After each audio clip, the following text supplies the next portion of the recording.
dancing way up high.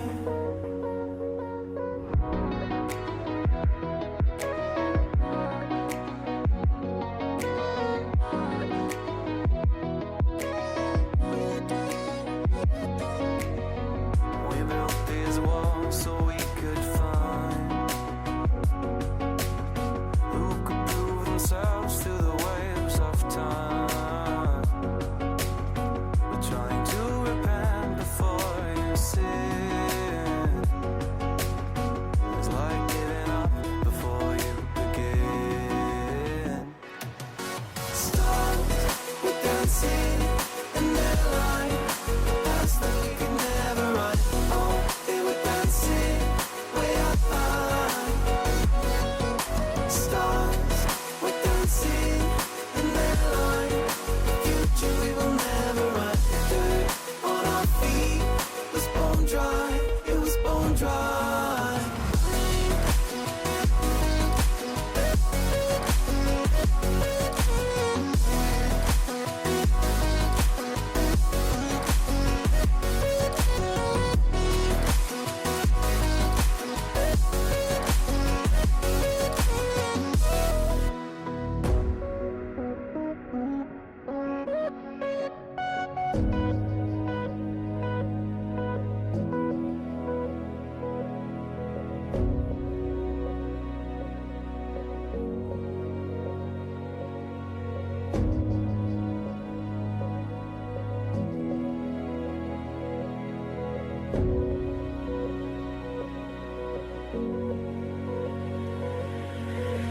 Thought another goal is all we needed.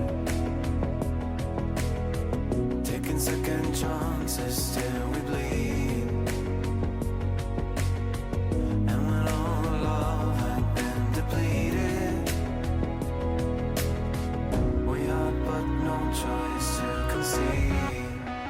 As the stars were dancing in their light, past that we could never run. Oh, they were dancing way up high.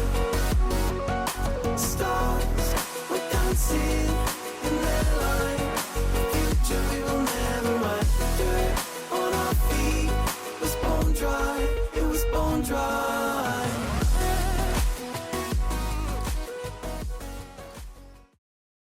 Hello, ladies and gentlemen, boys, girls, cats, and squirrels. Welcome to Titans of Tier 3, week number 3.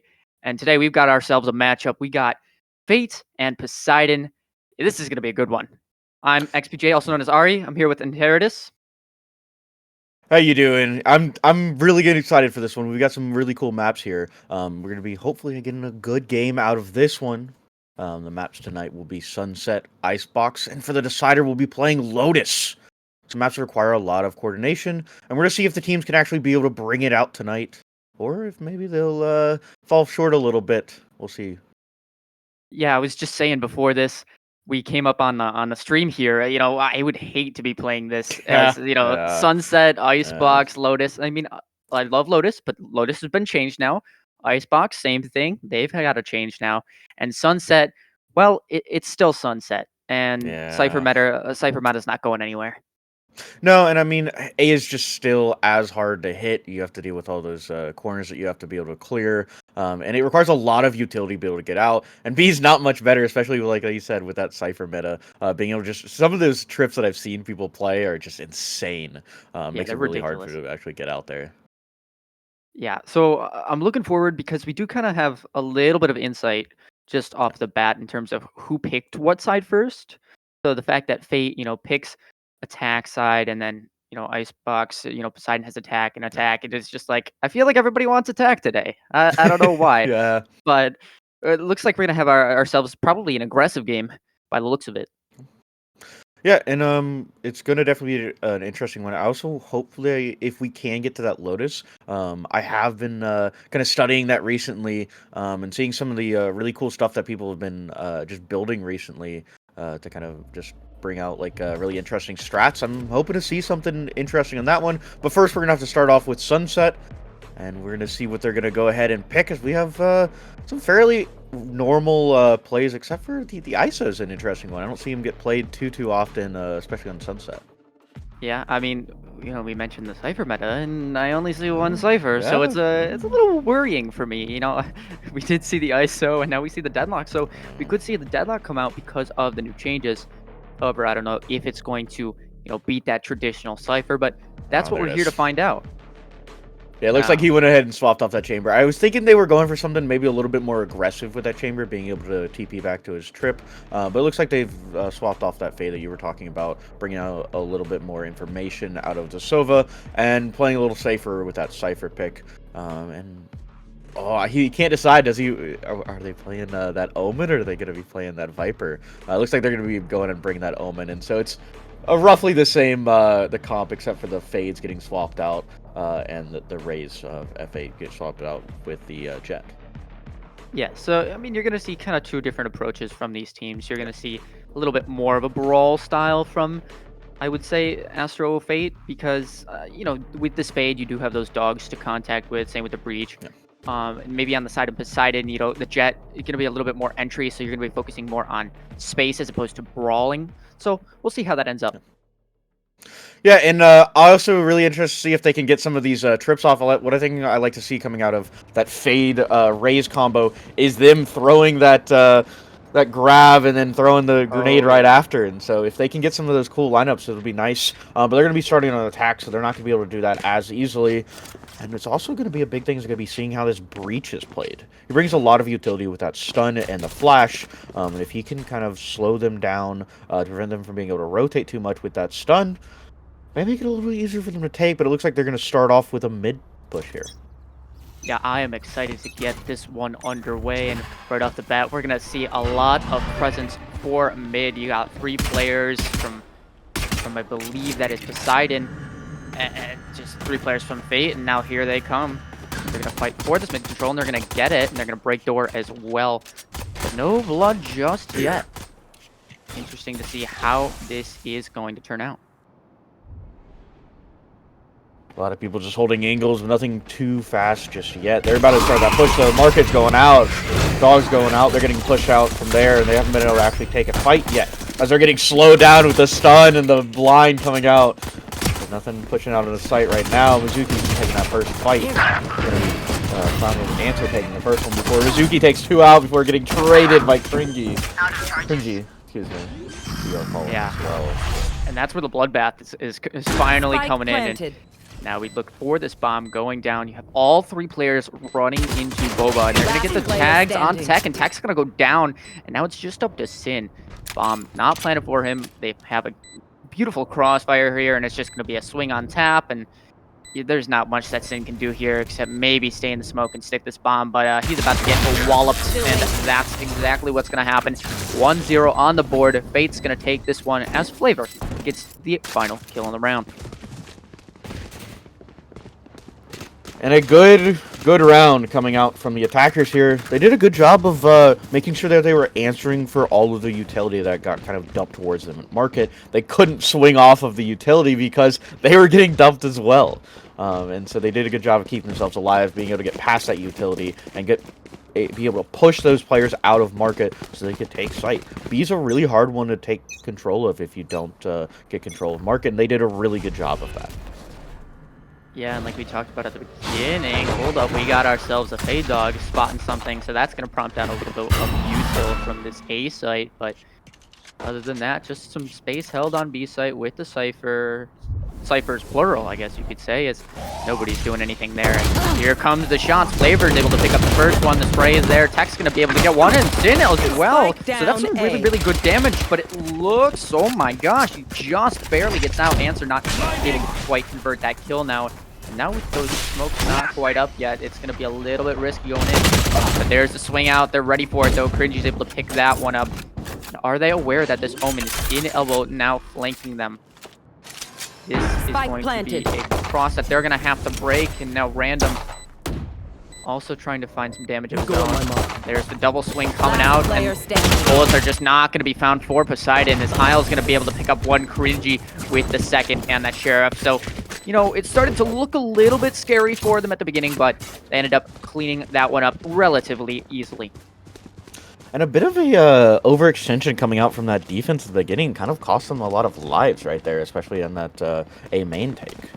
That Jet trying to cross across to get over to her teammates, and unfortunately wasn't able to do anything because they got caught off right as that smoke went off. They were doing really well at the beginning of playing off that one-way, but as soon as that one-way drops, you don't have the gun advantage anymore. You don't have that smoke advantage. You just gotta give it up. Yeah, this isn't Fortnite. You know, you don't have some 50 over shield that regenerates in the match. You got only what you got. There's no heals in this game, so you're gonna be stuck with that one. Market door is gonna go down. Just some spray, and we saw the similar in round 1. We saw this kind of net strat, like to call it, from Poseidon, where they just let everyone screw around in mid and just play contact off of that. But they're gonna decide to back up here, and it looks like it's going to be an A hit. This trip providing them a sense of security so that nobody is flanking, and now you're going to see the Omen from Poseidon start to rotate over. Mizuki up for a rude awakening, and he's going to back that one up and say, oh, hell no! And he is going to run out of there. Fate's going to be able to claim elbow, but here is where we have a very, very dirty flash coming out. We got 4 players blinded, and Mizuki there for the bloodbath, able to get 3, and now Teddy going to reflash that one, also blind himself, but now it's about who lands the shots. It's going to be Teddy, and Teddy picks up those ones. It's now a 3v2 in favor of Poseidon, but there comes the bullets flying out, and Teddy somehow is still alive as Flavor's able to get the pick, but Sin now finding that one on default. Flavor also going down, so a very, very scrappy round, but Poseidon able to clutch that one up. And a big play coming out from that Breach. Not just the Jet obviously getting that 3K, but you have to understand that's being played off of by that Breach throwing that beautiful flash right there that caught all 5 players. She was able to swing out and be able to peek that long just because once you get that flash out, it's hard to do anything. You can't see a single thing, and she was able to catch off a few of those players doing that. And it's something I was talking about at the beginning with the Breach util being a big part of this game. He brings a lot to it, and so far they've been playing it very well. They're going to spot out that sniper. I want to see if they can push it out. Yeah, that's going to be big because they're going to be able to break that and get relatively into sight for, you know, a little bit cheaper, but as I say that, Teddy gets absolutely domed in the noggin. Dior is taking him out there.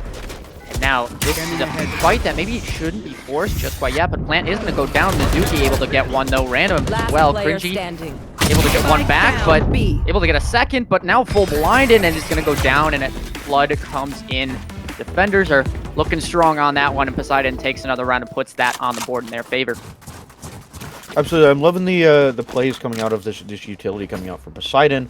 It seems like they're not as coordinated as the attackers have been, kind of a little bit over swinging. But for the most part, once they've started using that utility, they're playing very well off of it. They're bringing out those individual plays, and especially like Mizuki being able to retake that space and market, playing off of the all the utility coming from Breach. A lot of really good plays coming out from them. One thing I would like to see maybe on that round is either a little bit of a slow pace change as soon as they lose their first pick with no space, or they got to kind of find the right play to commit to, and maybe they're just the wrong one. But all's well that ends well as long as they win this game. This crossfire, though, going to be dirty. As this smoke's going to fade, and Dior's going to be able to get one. Sin's going to scare them off from the other side, and now they are down a man. The dart's going to be able to scan out how many players are there. I believe it was 3 that they scanned. And now it's going to be a tough reset for Fate, and they got to find a way to even this round up. They're going to be walking back towards B. They've fully given up that mid push. They weren't able to get through that smoke. And so now they're going to be finding their way over to B that's fully clear. They're going to have to be careful of these Cypher trips, though. It's going to go out. Trip's going to get grabbed by Cypher. Omen's already out on site. They've got full control of it. So they're going to be trying to retake the market here as bomb goes down. We're going to have ourselves a bloody battle right now. It's going to be a 5v4, and somehow this equalizer pick needs to come in from Fade relatively soon, and otherwise they are going to get ran down by all of this utility and the gun advantage. Flavor able to trade one, but Mizuki is there, and the trades are just not going to happen super well for them. That helicopter play comes in, and Mizuki is able to get that last one. A little bit of a creative play there, but Poseidon looking strong still. Absolutely. Like I've been saying this the last couple rounds, is they've been playing really well off of their utility. I don't know if we got to see it on stream, but the breach actually threw his clear right onto that bottom to clear out that omen. You saw him jumping around. It's because he was running away from that breach clear, and so he was able to kind of push him off of sight, push him out of that rat corner, give him something less that they have to worry about. And it was a really good utility usage, and that's just what I keep seeing coming out of the attack, or the defenders, excuse me. I want to see a little bit more from this breach on the defender side. I mean the attacker side. You could say that there's just a Benny Hill music playing while that Omen's trying to run around. But the fight mid, Sin's gonna get that one spam there. Cringy gonna be able to trade one out, and looks like this is going to be even round when it's all said and done. But keep in mind that Fade is tagged up, and information is on the side of the attackers with that side. Face your fear! So this Fade ult's also going to get invested. This is going to be a big one. There's going to be a leapfrog over the trip. No, but they're going to break it. So now they are on the site, but this cam wasn't broken this round. A little bit of tag miss, but Sin, looking for one, is going to be able to pick up that 1 HP flavor, and Tech also getting one. So that presence that was on site. Oh, the cam spots one still. They still have errors, but oh, the shorty's going to pick up one, and Tech's going to pick up the next. I mean, these floods from Poseidon are absolutely great, and they are just destroying the site holds that Fate is putting down. Yeah, it seems like Fate's struggling with that flood like you were talking about. I mean, they can't really find an answer for it. They're just getting dumped with utility, and they're not really answering for it back because they've already used most of their utility. They're using it to get out on site, to clear out these Cypher trips, and to make sure that they can actually push out. And it makes it a lot harder for them to be able to actually answer for these floods. They've been trying to use a little bit of that Fade grab, and it's somewhat working. It's slowing them down a little bit, but really it's not doing enough for them to actually be able to answer for these floods. Yeah, I mean, at that point there in the round, I think because you have that Cypher information, you might not have to invest super much into it. But the utility, great for forcing Jet off angle with the operator. They're not aware that she has this operator, and now she's going to go down to the Bucky, get shot from long range. I mean, Sniper Bucky, where is it at? Sin, though, able to pick up one, able to pick up two before getting out as well, but the Showstopper not going to find him as well. Here's this utility that we were talking about. The Flood utility is going to be able to pick up Isle. I don't know if you want to stick that there necessarily, because now it's a 3v1. Teddy's got nothing but an operator, and they're going to use the Cypher ult to force him away. Now they're just going to be able to get either a stick down, hold up. Maybe there's some hope. Teddy able to convert this one, and uh-oh, 25 HP, and it's going to end up going down. Sin with 3 nice kills on the round. So far, there seems to be Poseidon's game, as they've just been able to find themselves in this little groove that they have. They lose sight, they say, we're going to give it up. We're going to let them take the site, and then we're just going to retake it. They seem like they want to be playing more on this attacker side, and it seems to be working for the most part. We're really going to have to see something coming out of Fate if they want some more of these rounds, because I mean, like I've been saying these last 3 rounds, they still haven't found an answer. They've been trying a little bit, a few things here and there, with using that breach utility to be able to kind of push them back. But you have to hold for 45 seconds, and it's just not long enough to be able to use just 1 or 2 abilities. Ooh, Mizuki able to pick up one with that operator. Finally, we're seeing something pay off on that side of that operator. You know, last round did get taken down by the Bucky, but this site hold, you have the Cypher on A now, so this might be a rude awakening for the attackers. They're going to get forced away by this breach ult. Omen also looking for one, and Sin's able to pick up one with that stun and the paranoia coming in. So now, looking shambles for Fate as they are down 2 players, and they have to make a move, and time is not on their side. They do have Spike now, but they have to somehow get this one pick isolated, and it looks like it's going to be attempted to be on Sin. So here comes the peek, and now they spotted Cringy. But here is where the crossfire comes in. They're aware, and Dior gonna get taken down for being a little bit too ambitious. But Tex swinging out and gets shot in the back. And now Cringy is the only one remaining for Fate. Looking for some spam, nearly missing, but here's where the big fight's gonna happen in 3, 2, 1, and it's gonna be Sin victorious. 6-2 and 6 straight for the side of Poseidon. Yeah, this mid push seems to be a bit of a chokehold for them. They can't seem to get past this this double hold right there in mid. They can't get past that little barrier. They're struggling to get through, trying to use a bit of utility, and every time that they start getting a little bit out, they just get pushed back. We got to see that really good usage of the breach ult there. Even though they didn't get more than 1 kill off of it, you're still slowing them down a lot. You got to remember, they only have 2.5 minutes to be able to actually get down this bomb, and any slowdown that you can do as a defender makes it a lot easier. So they're going to go ahead and start out a B main push, trying to get a op kill, but it's not going to happen just yet, as they're going to be able to push the op back. But she's in a little bit of a better spot. And, you know, something I kind of mentioned earlier was that the Jet team would be playing a little bit more for space, and the Raze one would be for more brawl, but we're kind of seeing the opposite. We're seeing this Raze team fighting for space, and the Jet like in a peak aggressive angles with this operator and such like that. But all of that presence on B has allowed these players to get all the way up to elbow relatively free. However, what they don't know is where the Cypher trips are. So here's where this breach ult is looking for. And they're playing off site because they're aware of it. And that's going to be all of that utility expended for something they don't know. Ooh, random able to pick up one. And that site is going to be theirs, but you know, we're going to see the same thing that we normally see, which is going to be a fast retake coming in. I mean, look at where Fate is. They are all in the same corner. Dior is able to get one with shocks. Greenji's trying to find one. The op shot nearly missing. But now there's going to be a forced fight onto CT. The shorty looking for one, and you can see a knife possibly coming in, but no, Sin able to pick that one up. And we're talking 7 straight for the side of Poseidon. I mean, they're just looking dominant right now. I mean, I felt like that was a little bit of a better round coming out from Fate, excuse me.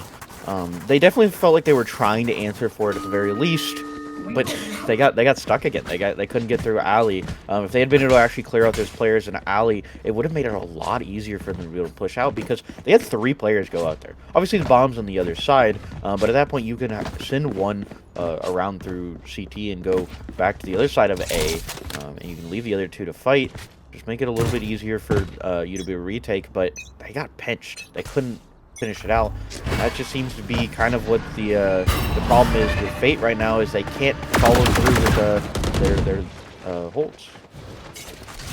Now you can see this aggressive kind of mid-push coming out again, and yours been able to get that one up, maybe a little bit overzealous by Flavor there, but here comes another fight, and Tax is going to come victorious. Mizuki picking up one with the operator in B main, and now it just feels like numbers disadvantage is always on the side of Fate, as Sin getting tagged up on top mid, but still numbers 4-2, although Mizuki does go down, so that is the operator. I know exactly where you and some One information enemy free, but he's gonna get shot in the back as Poseidon's just playing super proactive, and they're able to just funnel Fate where they want them to, and it's gonna end up letting Poseidon convert the round. Here. Getting flanked as a Cypher is kind of rough, as they're going to go ahead and grab that timeout. Not surprising, though. I am a little surprised it took this long. They're going to have a little bit of time to talk, but it feels like a little bit too little too late, because you're down 6 rounds right now. They have the momentum of having won 8 rounds in a row already, and they just need to find an answer. So far, they still haven't really been able to do much. The Poseidon guys are able to play a lot better off their utility right now. They're winning their individual fights off the utility, and it's just not something I'm seeing out of Fate. A little disappointing, but I hope to see them actually be able to play off this utility a little bit better at this timeout. Hopefully their coach talking them through it. I mean, I'm going to go for a hard prediction right now. I'm going to say that the attackers, Fate, they're going to default, right? They're going to figure out where the Cypher is, and then they are going to use that Ray showstopper and hit the opposite site. And yeah, that's what I got. I don't know if that's actually what's going to happen, but that's what I'm thinking might happen, is a little bit of a pace change just from them, instead of taking this mid spot and kind of losing some casualties every single round. But we'll see what happens as we get into this one. You can see the Cypher deciding to put his setup over on mid. because this mid space has always been taken for relatively free by Fate, but let's see what happens. Looking like you're Now- going for a little bit of a slower push here. As they're going to Yeah. be taking B main here. They're going to run to that Cypher again first. He's going to spot Fade. Even though they're there. And it looks like the A players are going to be getting a little bit aggressive on that side, making sure that there's no other side. But it's not going to be fast enough, as they're going to go ahead and start out this B take. That's Showstopper going out. She's going to clear out sight, looking to clear out the back. But right now, there's just no one to answer for. She's going to run into Omen. It's going to miss with a little bit of damage going out towards her. And right now, Teddy's going to be angry about that one, but look how many players are on the other side of the smoke. It's 4 of them, by the way. Hello. And now Mizuki and Dior getting their respective picks, and numbers disadvantage once again. The wall bank shot by Mizuki to pick up another one, but, you know, we got pistols on the side of, oh boy, here comes the helicopter play once again, gonna get traded out by Dior, and, I mean, Poseidon looked unstoppable. It's just about what can Fade do to figure out some sort of counter strat to them, and it's just not working out right now. No, and I mean, I'm also not seeing a lot of the trades that should be coming out from Fate. When you're double swinging something like CT, at the very least, you want to get at least one trade. They lost both of those bodies without any answer for it. They both individually swung. One swinging that op, unfortunately, didn't know that she was there. He thought that the probably the Omen was there holding it. They weren't ready to run into the line of that. But the other players also fighting their own individual fights. If you're in a double swing that, you gotta fight the same person. And it just looks a little bit uncoordinated coming out of FA right now.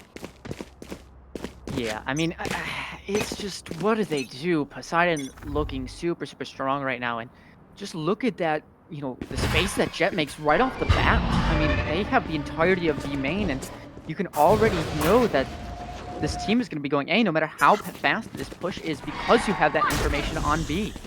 And here comes the hit now. There's the Fade utility, and maybe the same mistake that we keep seeing from Fade is Poseidon's always playing off-site, and they are dumping so much utility into just taking site that they're struggling when it comes to after the plant comes down. And there's the Sova ult, trying to stall out this one just a little bit. Gonna get one tag at least onto Flavor, but here's where the fast retake comes in, and oh boy, Poseidon randomly able to get one, and Mizuki able to get one, but there comes the shorty. Mizuki looking for something, able to get another one for the road. The shorty gonna be reloaded, and that's the flood again. 10-2, 10 straight for Poseidon, and they are looking unstoppable. I definitely think you, a little bit in that round, you talked about something where they're just using this utility, and there's no one there. That seems to continuously be happening. They're either getting really aggressive on A main or getting really aggressive on B main, and the other side's just kind of given up because they've realized, hey, they're dumping all their utility, like you said. We can just wait it out and retake the site with our utility. They won't have any answer for it, and it just seems kind of like a waste, but they have to. They've been playing well enough on site that they're still applying enough for pressure that they can't just not dump utility, because what's the chance that someone's not there?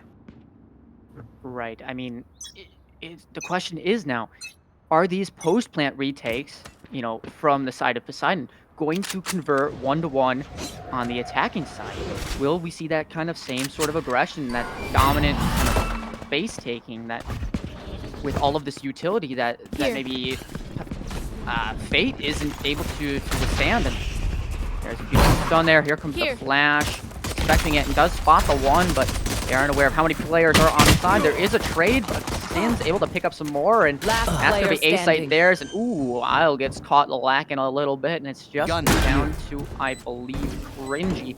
Cringy's got a rough one in for him, as 4 players await him on site, and he's not even going to get past one. Is Mizuki's able to pick him up there. I mean, it's just Poseidon. I don't know what else to say. I think the biggest thing coming out of Poseidon's attack, though, you can see that was kind of different from Fate, is the fact that they're setting each other up for trades, and they're winning those trades. Not every time are you going to win your individual fights.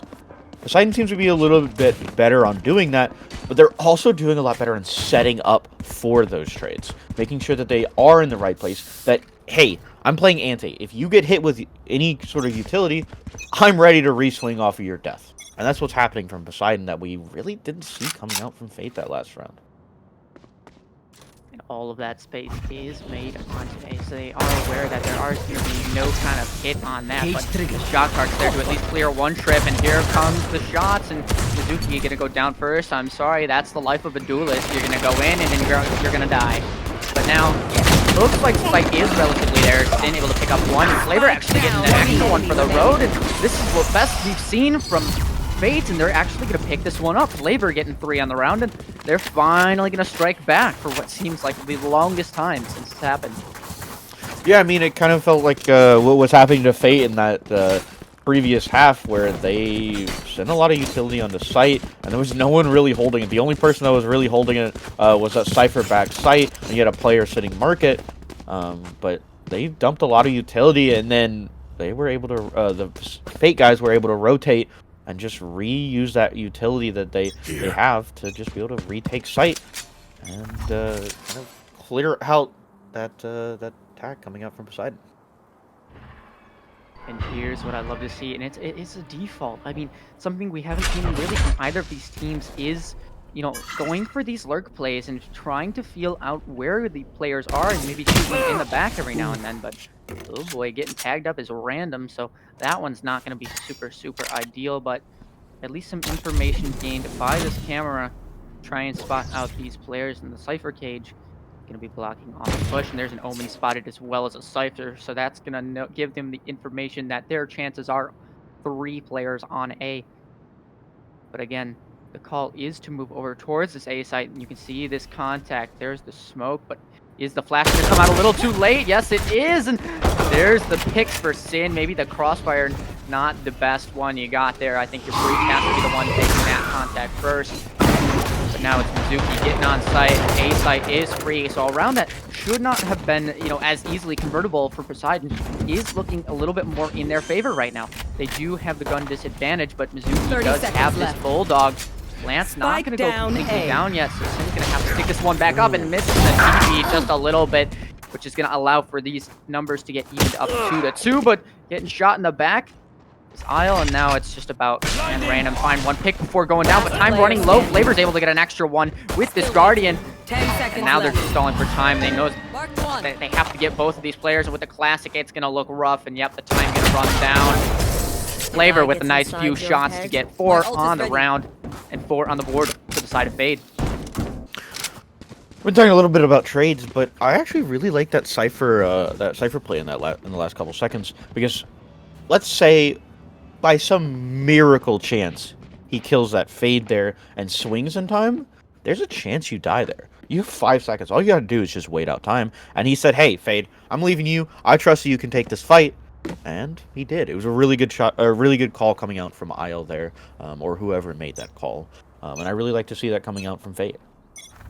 Right, and that's the important thing about Valorant is, you know, it's not always just about what you should do. It's also about being unpredictable or adapting to your situation. So really well played by them there. But now we're going to see this kind of slower push out from Poseidon once again, trying to feel out what the setup is from Fate. It looks like they're just waiting for this aggression, but do they know what awaits them on the other side? It is an operator. Hello. The question is, who is going to fold first? And Mizuki getting a little bit dangerous, and Teddy's going to pick that one up.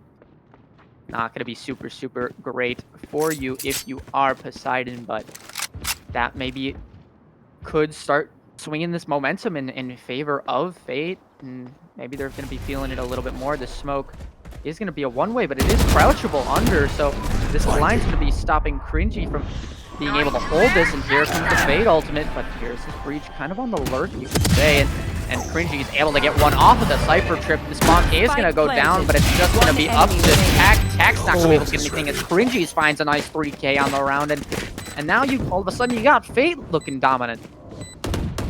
Yeah, that Fatal was really nice. They were able to kind of split the push coming out from the Cypher and Breach coming through market.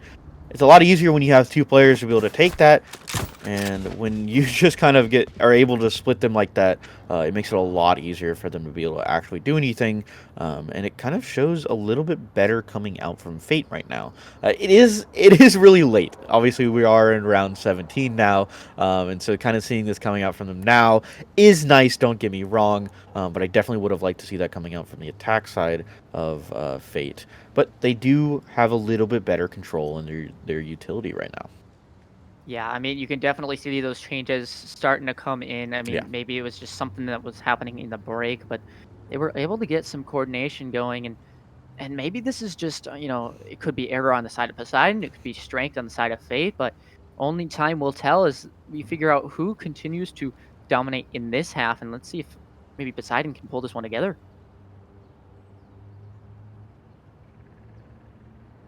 It's going to be up to Poseidon to do that, though.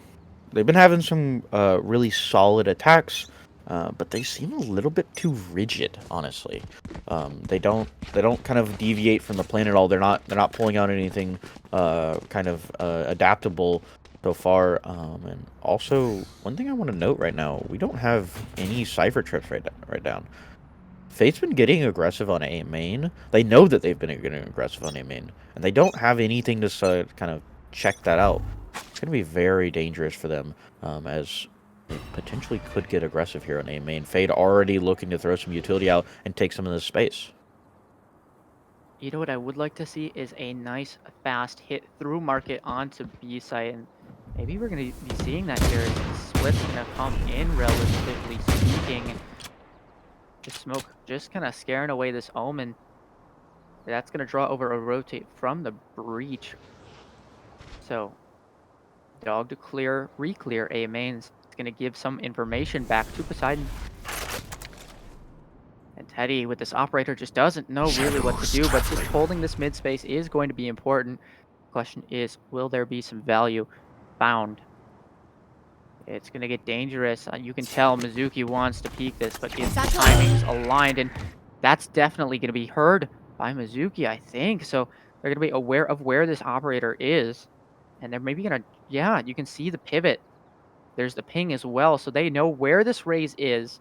They know chances are somebody's probably holding the other side as well, so 30 seconds left. it's looking like B site for real, but I'm running a little bit short now. There's going to have to be a move made sooner or later, and the operator gets smoked off, and Cringy's able to find Spike one down, as well B as here. the spike, and the guns just prove not to be enough, and the operator missing just a little bit, but no scope, not 30 exactly seconds left. reliable, and Tech's able to get a few on the round, so some decent damage, but at the end of the day, it is going to be another round on the board for Fate with an operator in the hands of Poseidon. Now off the map. Interested to see. Oh yeah, I guess they just decided to dump it. Interesting. Yeah. But a little bit coming out from Fate there, that was really nice. They did a good job of holding down that spike there in market, able to clear them out.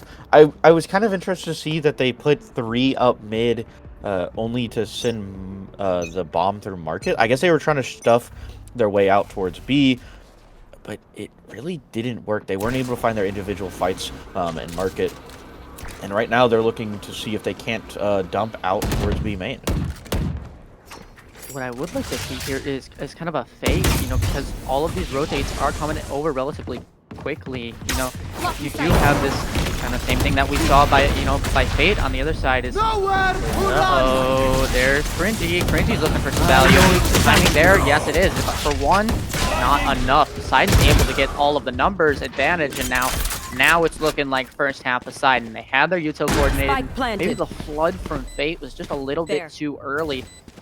But now, all 4 players set up for post plant in B main, and this is going to be a tough one to convert if you are on the side of Fate. There's the initial tap. And the operator being held, spots one, but One enemy remaining. Teddy just goes down. Flavor able to pick up an extra one, but now the tap has to come out again, and there is a lot of a util. Going to force him off once again, and this is a round converted. Definitely for the side of Poseidon. You're going to see the double swing come out, or maybe just a save And yep, that's what's going to happen. The save comes out. Operator gets out. But, you know, now we're on match point for the side of Poseidon. I really like that call coming out from Poseidon of just saying, hey, we've got plant down. We've got it in a really good Match spot. point. That's probably one of the best plant spots, especially for B main. And let's go ahead and back up. Let's be ready to swing because that box right there in the middle makes it so much easier to hold from B main.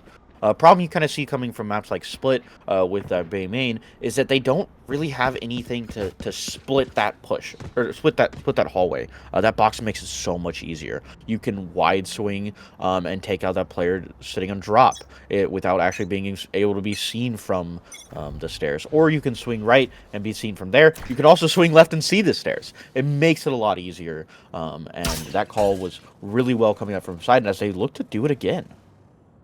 See what you did there. You said on maps like Split, you can split the push. Yeah. I see what you did there. But you know what I'm not seeing is 5 players in B main just kind of giving. Look how much space they're giving up. Yes, they're going for this hard hit, but there's the breach ult hit at least, and you know they are going to get the site for free. But again, how much utility do they need to expend, and how much are they going to be able to hold with?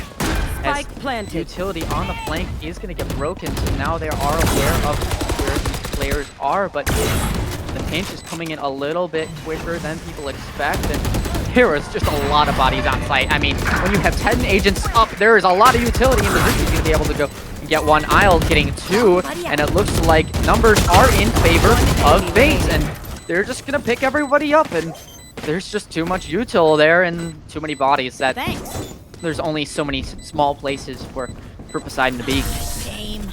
Yeah, I mean, that B main smoke makes it really hard to play, especially if you don't have stairs control. But I would like to say, even though Poseidon did lose that round, I like that adaptation they had for Market. They realized that in that last round that Omen did a really good job of walking out Market, taking out 2 of their players, making it really hard to get that bomb down in a safe spot. And so they made that adaptation of saying, hey, we're going to throw another smoke. We're going to throw that Cypher trip. We're going to try to slow them down. We're going to throw that breach. And it was really good coming out from them. But, I mean, Fate was able to answer for it back. They were able to dump out on site using a lot of those flashes to be able to retake that space. And they did a good job of taking it in that last one. You know, honestly, what I would like to see is just, you know, a fast A hit. Yeah, maybe no brain power involved. I think it's just for funsies. I want to see it because I think it would be cool because boom booms go pow. But we do have these trips on B site once again, and this default coming out from Poseidon just to feel this one out. But you can tell every time that slow kind of push has been happening, it has resulted off of the utility from the Cypher. You know, wherever they spot that Cypher camera is typically where they are going, and you're going to see this B split once again, but they are going into a 4 stack, and it is not going to end super well for them as they are one wave, and they are out mid. That eye should be able to spot one, but no, gets broken instead. Ooh. Almost finds the kill, and they're going to go ahead and take that Market push and get it started. Answer almost falling to Mizuki as well, but he's only able to pick up 1. They're going to get this bomb down, but not at the presence of losing Market. Fade getting a great kill there, making it a lot harder for them to be able to hold because they don't have that Market pressure anymore. Bomb goes down. But Sin's still stuck on site. He's going to fight for his life as he picks up 1 before Flavor drops him. Fade's going to lose the Dior before they get 2 trades out. It's going to be F8 picking up another round. Thank you. I mean, I don't know what's happening, but My ult is ready. I think Push a button. Fate Save seems the to be finding a player. way to make it work, and they're able to convert this one. I mean, the thing was, there was 4 players on B and ready for that B hit, and only 1 on A, so the question is that an error on the side of Poseidon? Are they just not making enough A pressure ever? Because you've never really seen them end A except for maybe 1 or 2 rounds. So I'm interested to see if this A hit does come out here, as we think it does. But then again, will all of that pressure provide, you know, just insta-rotates over from B? So I think the thing is they feel a lot more comfortable on that A retake. And so they're willing to use information only to kind of hold it. As the dog's going to go out, it's going to spot out Jet. And now they're kind of staying a little bit longer than they have. Usually this Fade rotates back to mid, but they figured out that, hey, maybe they're taking over to A, as they're going to run the op of Teddy, who's going to die to Mizuki because of that utility. They're going to clear him out, and Fade's going to go ahead and give up. As they're, like I said, they're going to be giving it up to try to retake it. And now, use little util, please. You got the one site player that you know has always been there, and No you charges know, left. not too much utility you can spend it, but here comes the fast retake. Everybody can't hear, and that's gonna be that Fade ult, but that dart do a great job at stalling, but Answer's gonna find one with that utility there, so not all lost from that Fade ult, but the Breach ult also coming in, so you're gonna have a push out instead by the side of Poseidon. They don't even have this bomb down, and now Dior able to get one, but this bomb is on its way to B site. The question is this Omen ult going to be in a position to stop this plant? This is definitely going to scare 30 Poseidon seconds just left. a little bit, but Spike planted. they're gonna plant for Boba, and we've seen this before. Actually came out from the other team, but you know, they heard that one footstep in market, so they are aware, and the shot's going to enemy be able to remaining. land, and now it's a 2v1. The smoke's there, but only so much you can do with this paranoia, so this is going to be the crucial round, and hearing the drop, it might just be a double swing. But can they find the lineup? And there it is, Sin picking up that one, and it's going to be Attackers win. 13-8. On board. A long finish, but Poseidon was able to finally convert that one out, and they're going to take map 1. And a beautiful play coming out from both teams. Fade a little bit slow in the draw, but they did end up picking it up once they moved over to that defense half. I saw a lot of really good utility usage coming out from them, and I really like that A hold. The way that they were doing it, hey, we're going to play this mostly information. We feel really comfortable retaking it, and so what we're going to do is we're going to play that Fade. She's going to throw out that dog, and if there's no one there, I'm going to rotate over to A and trust that the Fade or the Raze is going to be able to slow them down. And then they had a really strong B hold. Poseidon had some answers for it, but for the most part, it was a lot of struggles. It was mostly them just winning the gunfights, and not really them overstratting the defense coming out from Fate. I definitely would have liked to see a little bit better utility usage coming out from Market. They struggled really hard to be able to hold that Market there. Yeah, I do think that with the kind of play style and everything being shown by both of these teams, I wouldn't be surprised if we do have a map 3, because that one, although it was a little bit too late, Fate showed signs of life, showed signs that they were able to adapt to Poseidon's strategies. But talk about game changers. I mean, Mizuki was popping off today. Yeah, that op coming out from the defense half, I mean, he was unstoppable. They also did a really good job of playing off that breach. He was bringing out a lot of really good utility to be able to just slow them down. Usually it's really hard to get all 5 of those players that flash, but that one where he got him and Mizuki was able to get that 3K in the alley, oof, that was a really good play coming out from him. I mean, we saw that. We saw the helicopters coming in, the flying Yeah, the shorties. I helicopters. mean, the flying Dutchman of jet players, right? But over on the side of Fate, you know, we did see some really, really big plays, especially from, I think, Flavor. I think Flavor had some very big rounds. And, you know, although the definitely. utility might have been a little bit off in terms of, you know, what we talked about with those floods not being quite on the right time, or maybe some utility, I don't think that's necessarily on Flavor. But Flavor having an amazing couple of kills, especially in multiple rounds, that definitely turned the tide for something, definitely somebody to watch out for on the next map. Absolutely. So our next map is going to be, I forget, it's going to be Icebox. Yes, it is Icebox. I'm hoping to see a Viper come out. We saw it teased a little bit on that Sunset side. So it should be played, because I'm pretty sure that's like the meta right now, is to bring out Viper on Icebox. Even with the changes that they've made, she's still incredibly strong. Even with that kind of mid change, it makes it a little bit easier to take mid. But we'll see. We'll see if they actually bring that out, if they're going to play something a little bit off meta. I mean, yeah, you're probably gonna see your, you know, your traditional duelists of Jet or Raze. So, but it's about now. Poseidon, I believe, is on the attacking side first. So the question is, are we going to see that kind of wishy-washy, pretty evenly matched gameplay that we saw on map 1 when Poseidon was attacking, or are we going to see some dominant fashion because they chose to do attack on this Icebox side? Again, though, the changes could be a factor here, with both teams not being super aware of how the other is going to play it. Yeah, I mean, I definitely felt like the Poseidon's defense was a lot more coordinated, but they also seem to be taking space really efficiently on their attack side. So it could go either way. Icebox is a map that requires a lot of split taking, and so being able to kind of do that, especially what we see coming out of Poseidon that last map, it may be a map going towards them again in an early series. But like you said, I really hope to see this Lotus, and I think we will with the way that Fate's been fighting so far. All right, that's going to be it for us for right now. We're going to go on a break, but we are going to be right back. Stay tuned for that icebox that we just introduced, and we got ourselves a matchup. So don't go anywhere. We'll be right back.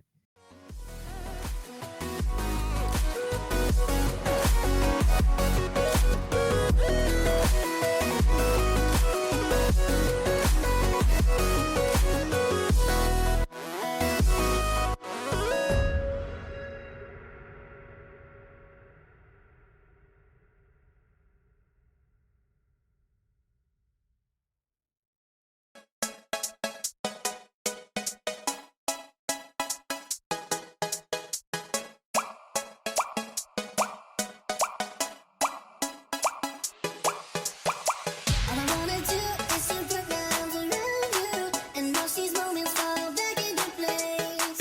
All I wanna do is to make you stop and love me. How can I be blue when you catch me in these feelings like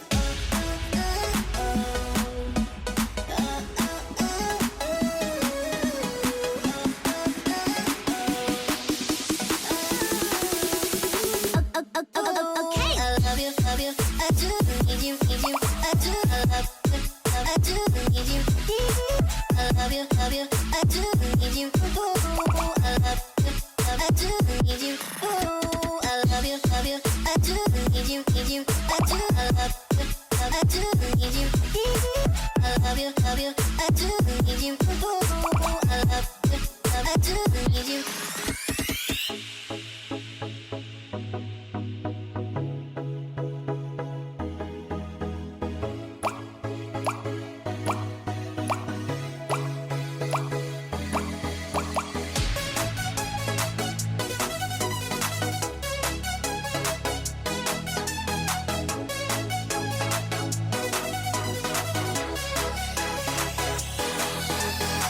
All I wanna do is to put my arms around you and watch these moments fall back into place.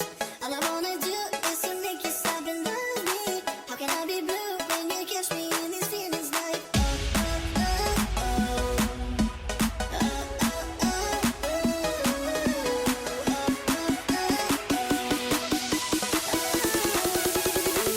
okay. I love you, I do. I need you, I do. I love you, I do. I need you. I love you, I do. I need you. Oh, I love you, I do. Need you. Oh, I love you, I do. Need you, I do. I love you, I do. Need you. I love you, I do. Need you. Oh, I love you, I do. Need you.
Hello, everybody. Welcome back to Titans of Tier 3.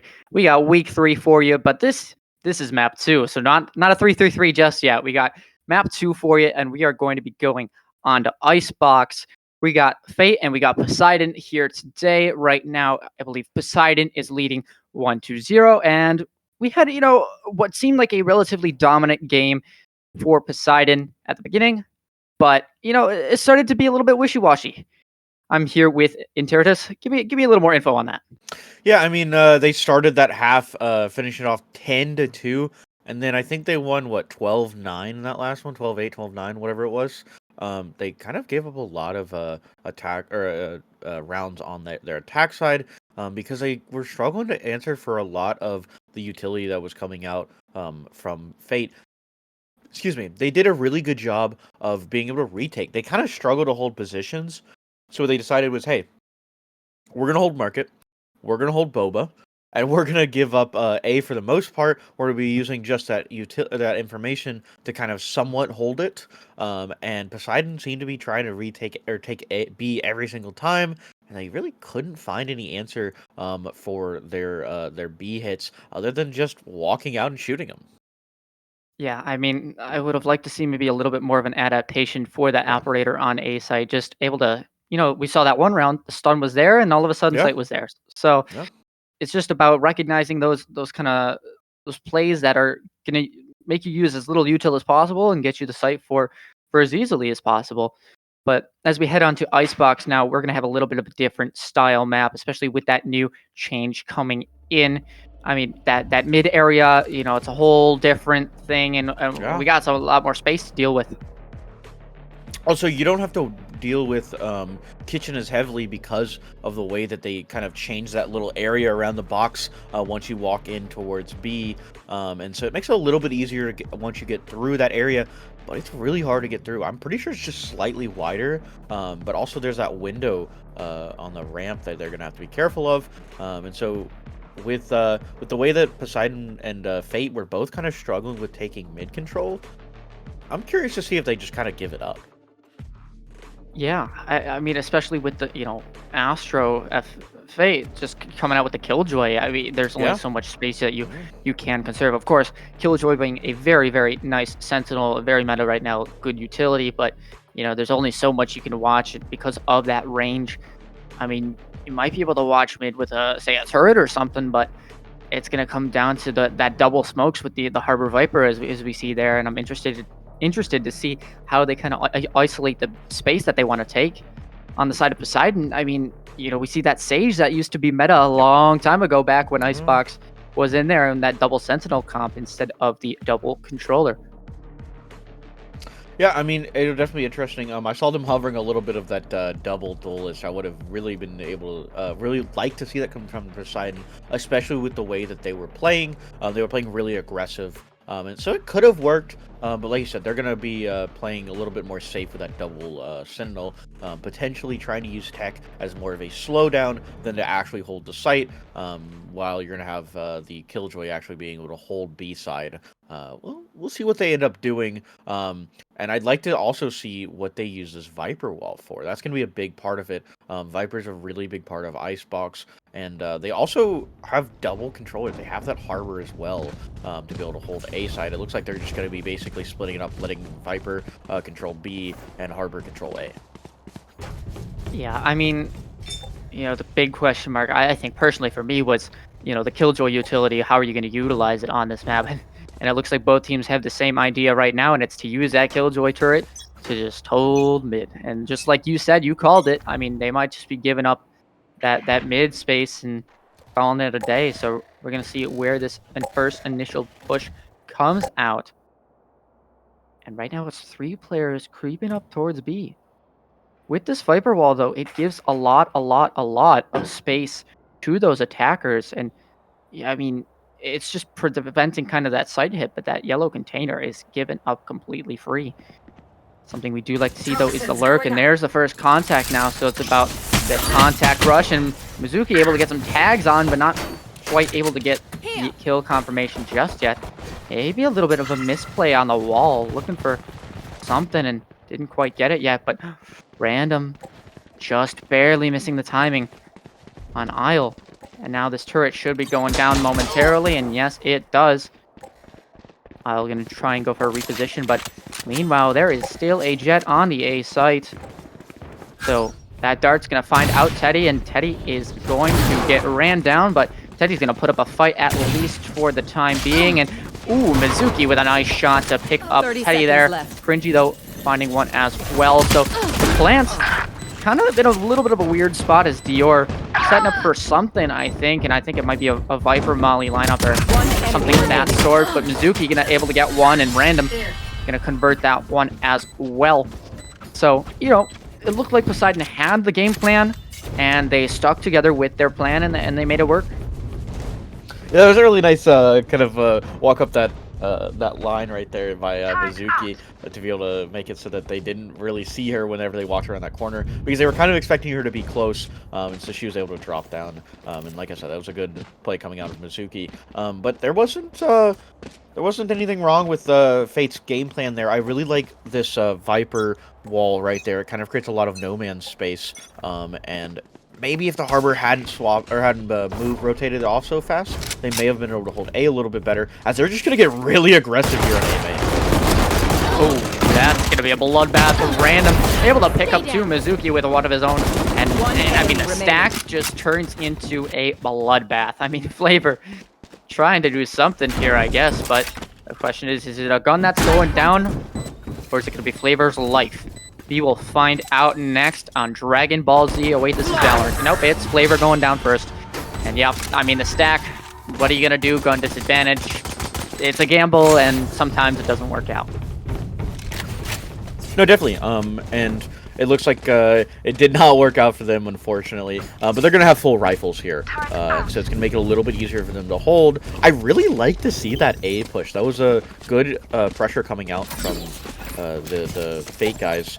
And it looks like they're going to be continuing this kind of trend of putting 3 on A, leaving Viper by herself, trying to see if she can't get any information off of this B main push. And KJ holding mid right now by herself. And that's going to be a big break on that dart, and now it doesn't.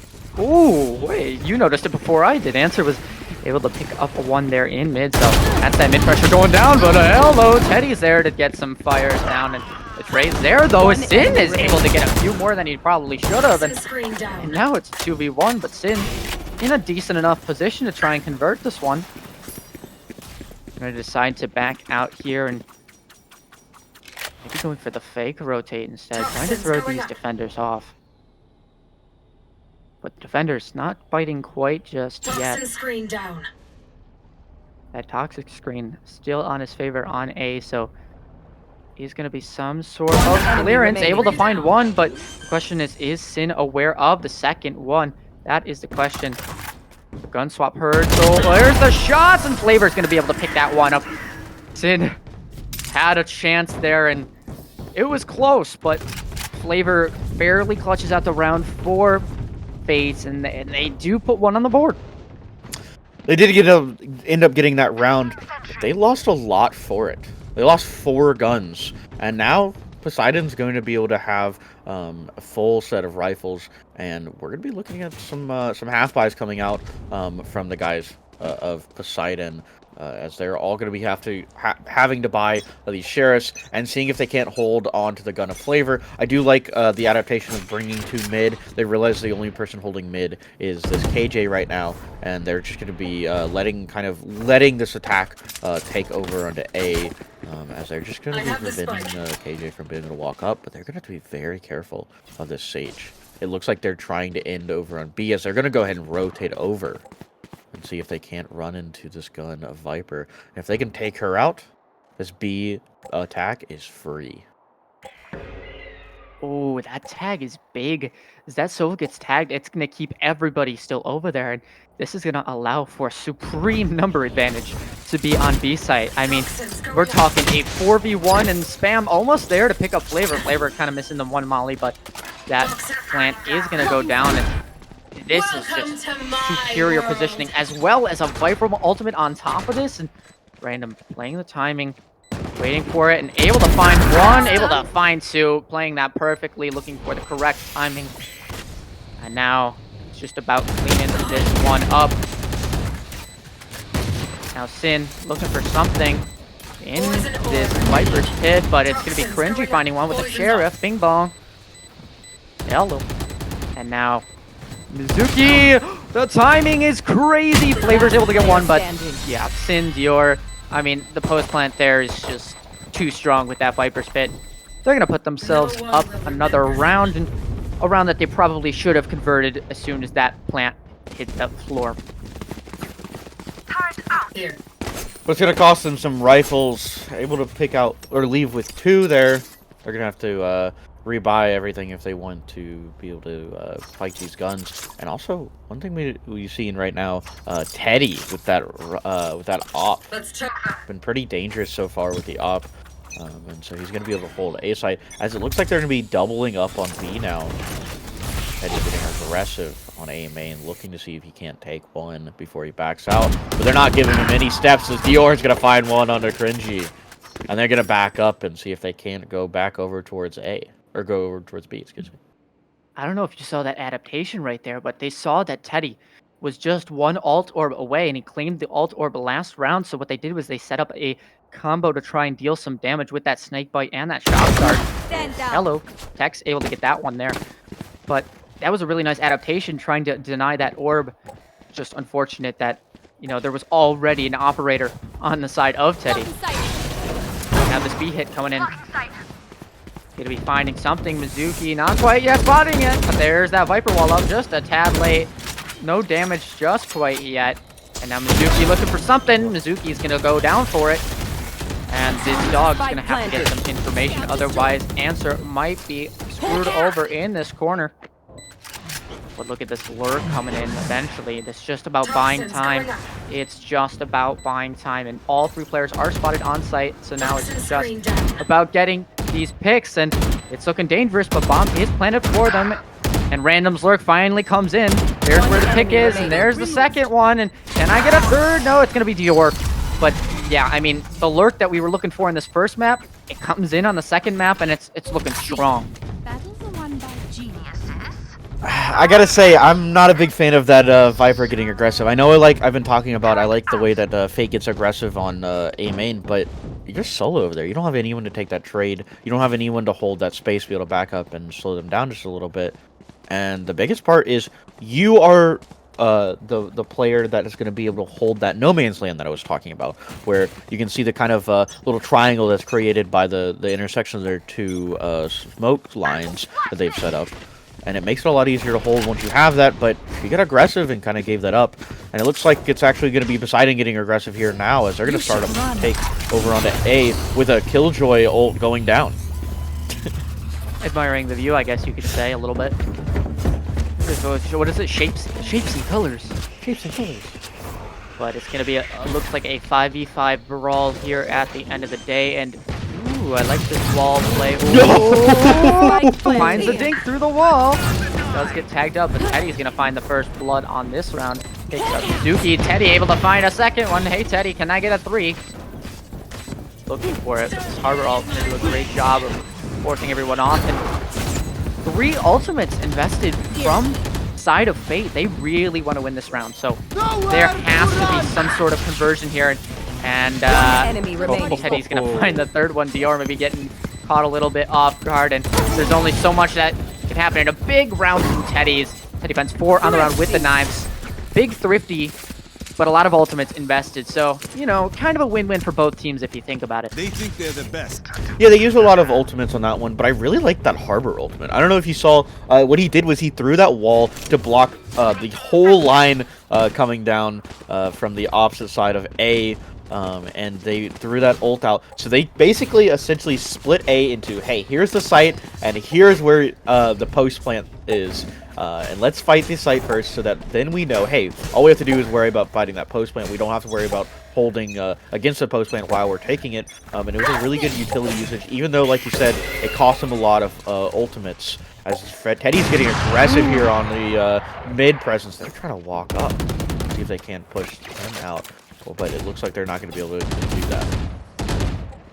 Something I do want to see out of the side of Poseidon is I want them to just hit B site. I want them to recognize the fact that, there's really only a Viper holding it down now. Obviously, this would be the wrong round to do so, as that operator is stationed there on B main, so that is a dangerous tool to be had. So we're going to see if that presence is discovered, but it looks like there's 4 players on A main, and it looks like we're going to see a hit once again. Random's able to pick up that lurking kill onto Flavor, so that's going to be one of 2 smokes down for the side of Faith, but Sin and able to get one as well as Mizuki. So this site that was stacked, able to just go down. Teddy's going to be able to find one, but Petty just saving this. Operator says, I am getting the heck out of here, and I'm going to save my money because in this economy, we need it. Welcome to America, EU, and just everywhere in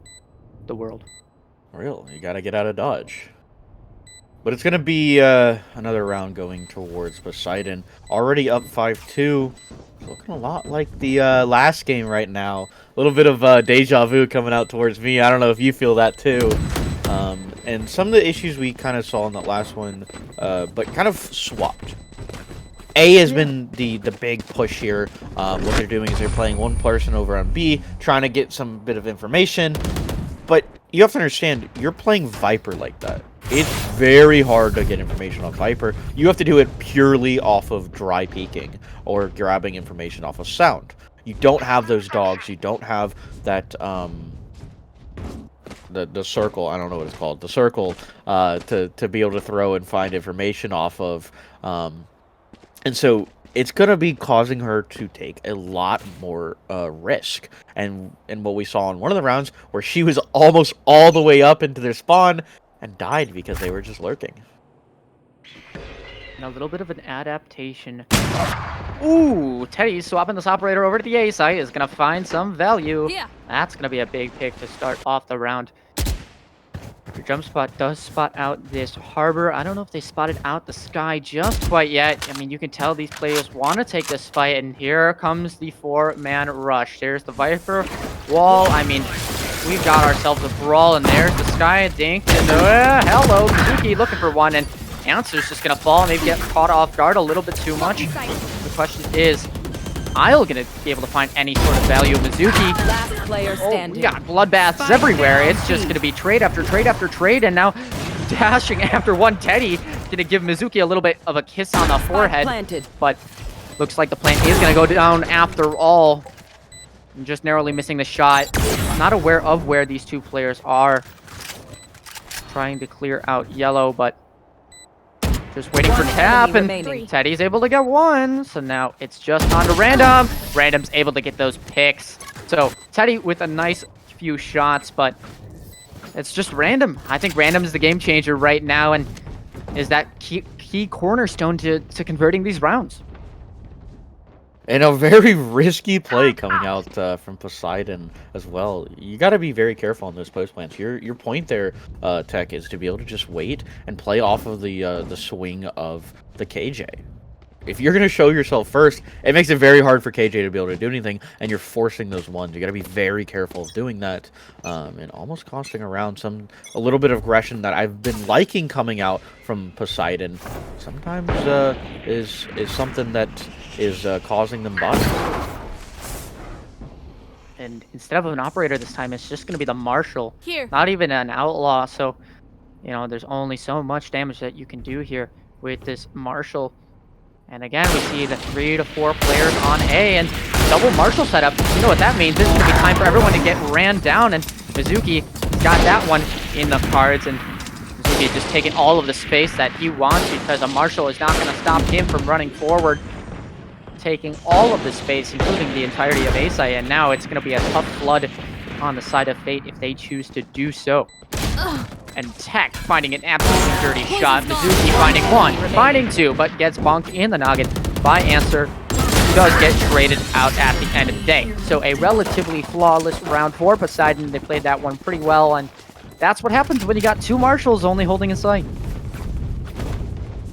Yeah, I mean, you just gotta give it up. They tried to hold on to it for too long, and you don't have the same kind of dump that you can do with other guns, where you can just be like, oh, they're pushing me, let's just spray. Screw it, I'm gonna die anyway, I might as well spray. But you can't do that with the Marshall. You can only do precise shots, and so you just got to be willing to take the damage that you've done and give up sight and try to retake it off of slow angles. And it looks like we're seeing a repeat once again. But I don't know if you noticed that on that B site, that alarm bot was spotted out by a dog. Teddy with the operator now, trying to look for something, doesn't quite find it just yet. But Flavor is able to pick up Sin. That's going to be going down towards that spawn area. And like we talked about, that is big for that kind of alarm bot there. Maybe a little bit of a misplacement if you think about it, but it prevented a push. Not necessarily the pick, though. I mean, Random is all the way up. Look at this positioning. Trying to find something here, but breaks the turret now. Just waiting.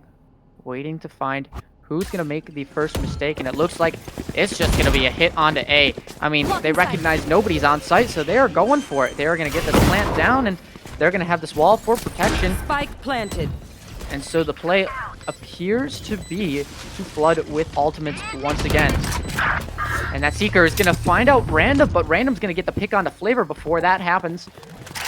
And now Random going to be flanking with Mizuki.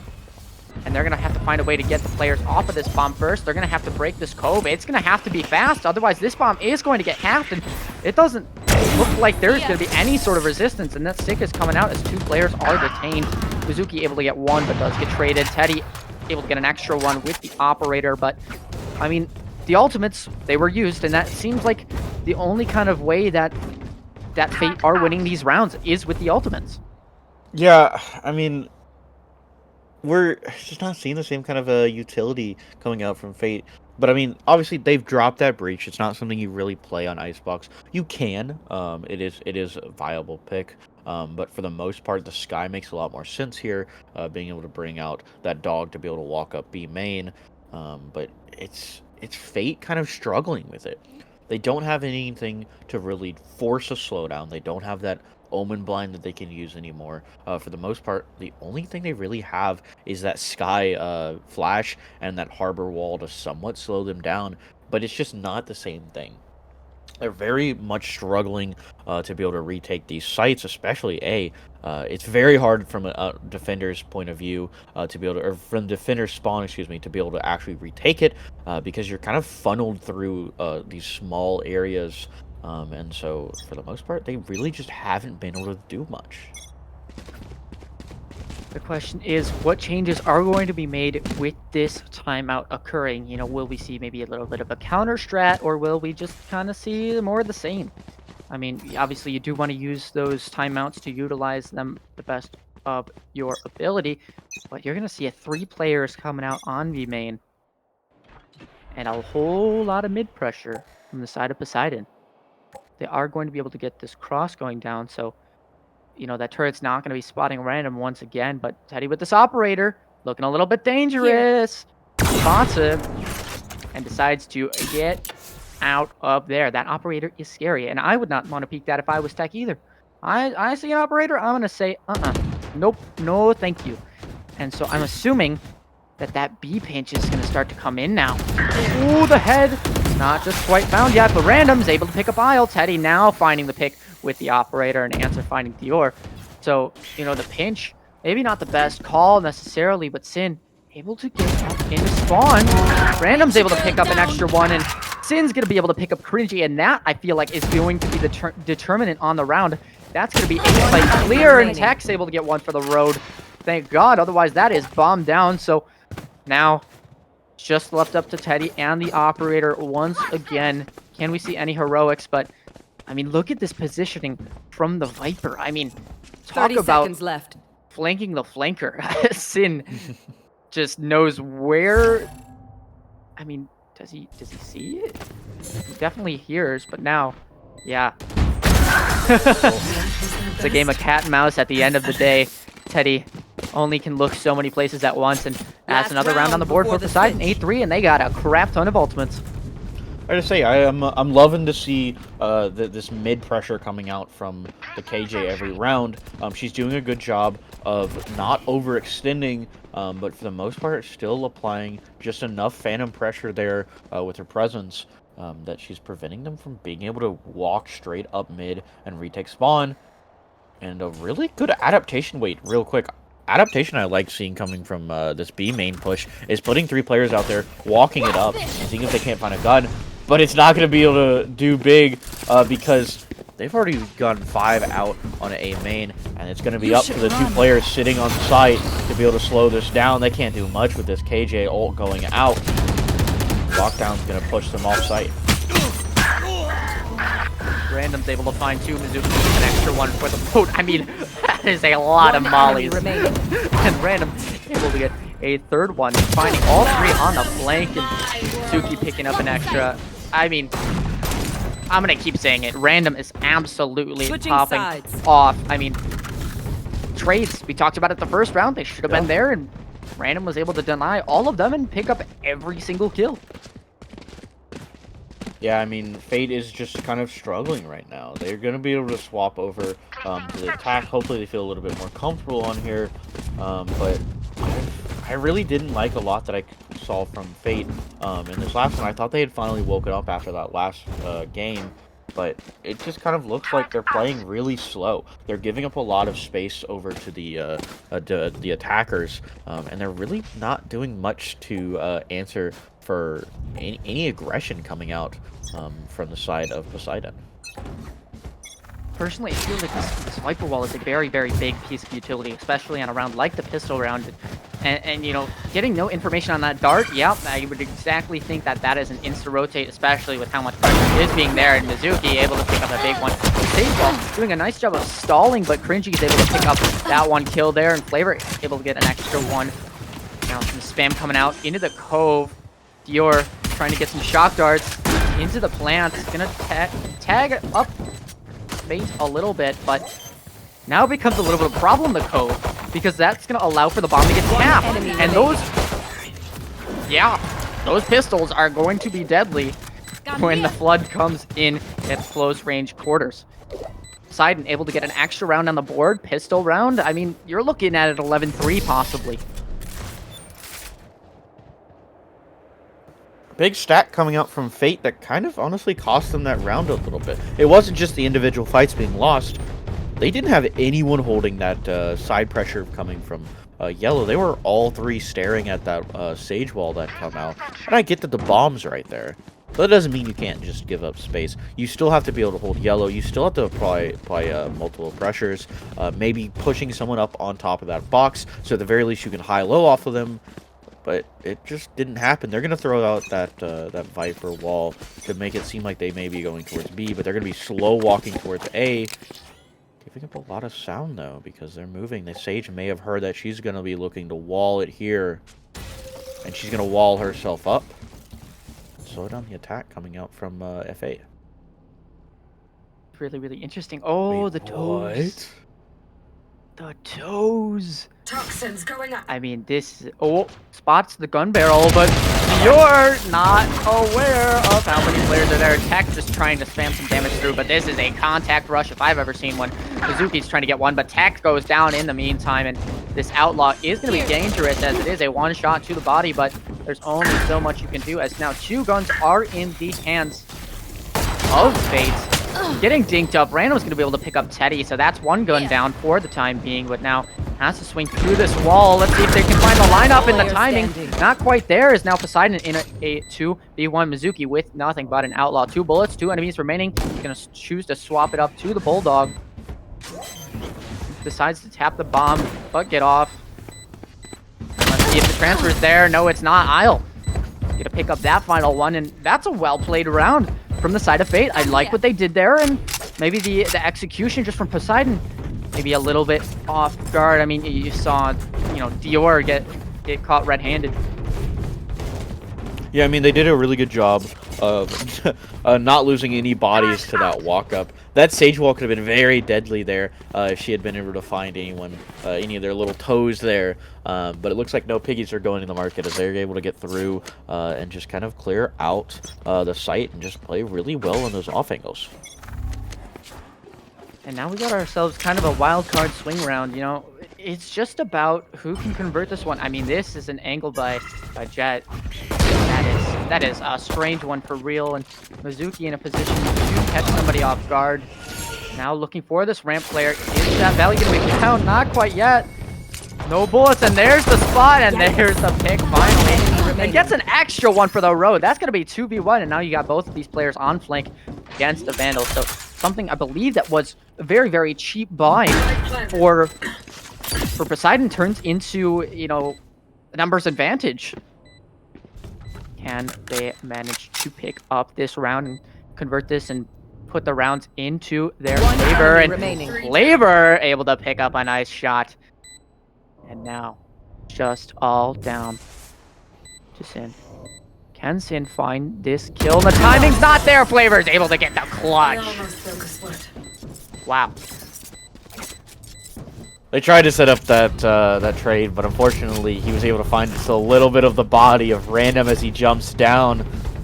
And that was a really good play coming out from Flavor off of a little bit of a rough round for his team. Mizuki pulling a crazy 2K right there. That should have been cleared. They never cleared that drop. I'm not even sure how he got across that fast without anyone hearing him.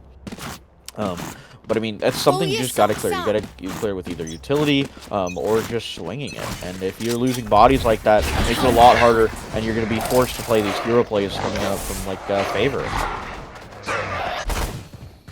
Dog gonna be clearing all of the main with this harbor wall. Is gonna get this harbor orb and ultimate online. Hello, I don't think Teddy's aware. Headshot. Yeah, Teddy's not aware. Is Mizuki able to get one? Is Mizuki able to get two? No. No sirree. Flavor's able to trade that one out. So, you know, a little bit of an aggressive play by Mizuki does just end up being a trade at the end of the day. But these two ultimates on the side of Fate are which chances are going to be the determinant in the round. And there you have it. The Harbor ult and the Viper ult both invested. Molly's there too. Both. I mean, that's a lot of utility. And that's just about, and Random get one? No, decides to swing through the wall and gets punished for it.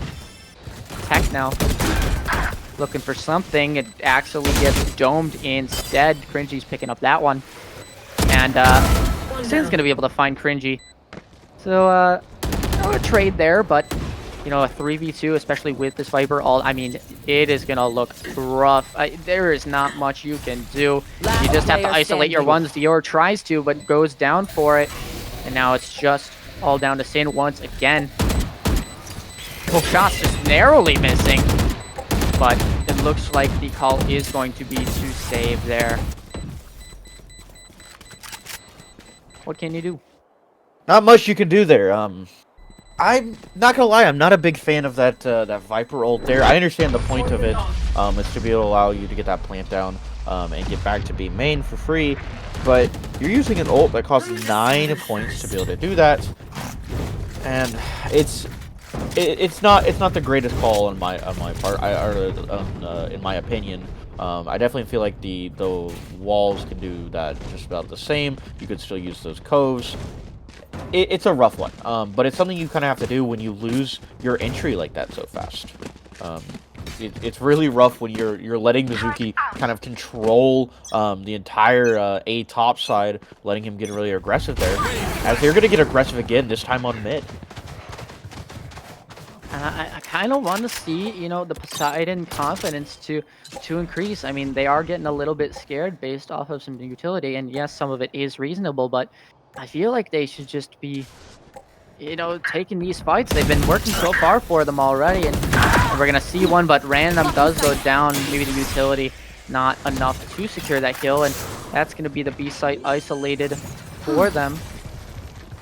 This bomb is going to go down, but the flood instantly comes out right away. Mizuki looking for an extra one, but Flavor is going to get 2. And this tap once again coming out. Dior finds one through the spam, but has to find 3 more as well. I mean, gets a little bit of a tag, but There is only so much that you can do. Chances are this ultimate not going to be used.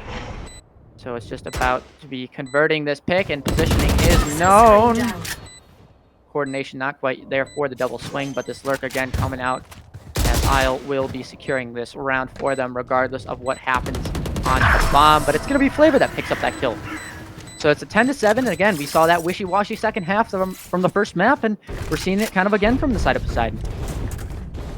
Timeout going out for Poseidon, and reasonable, honestly. I think they need to take a second to figure out what they want to do.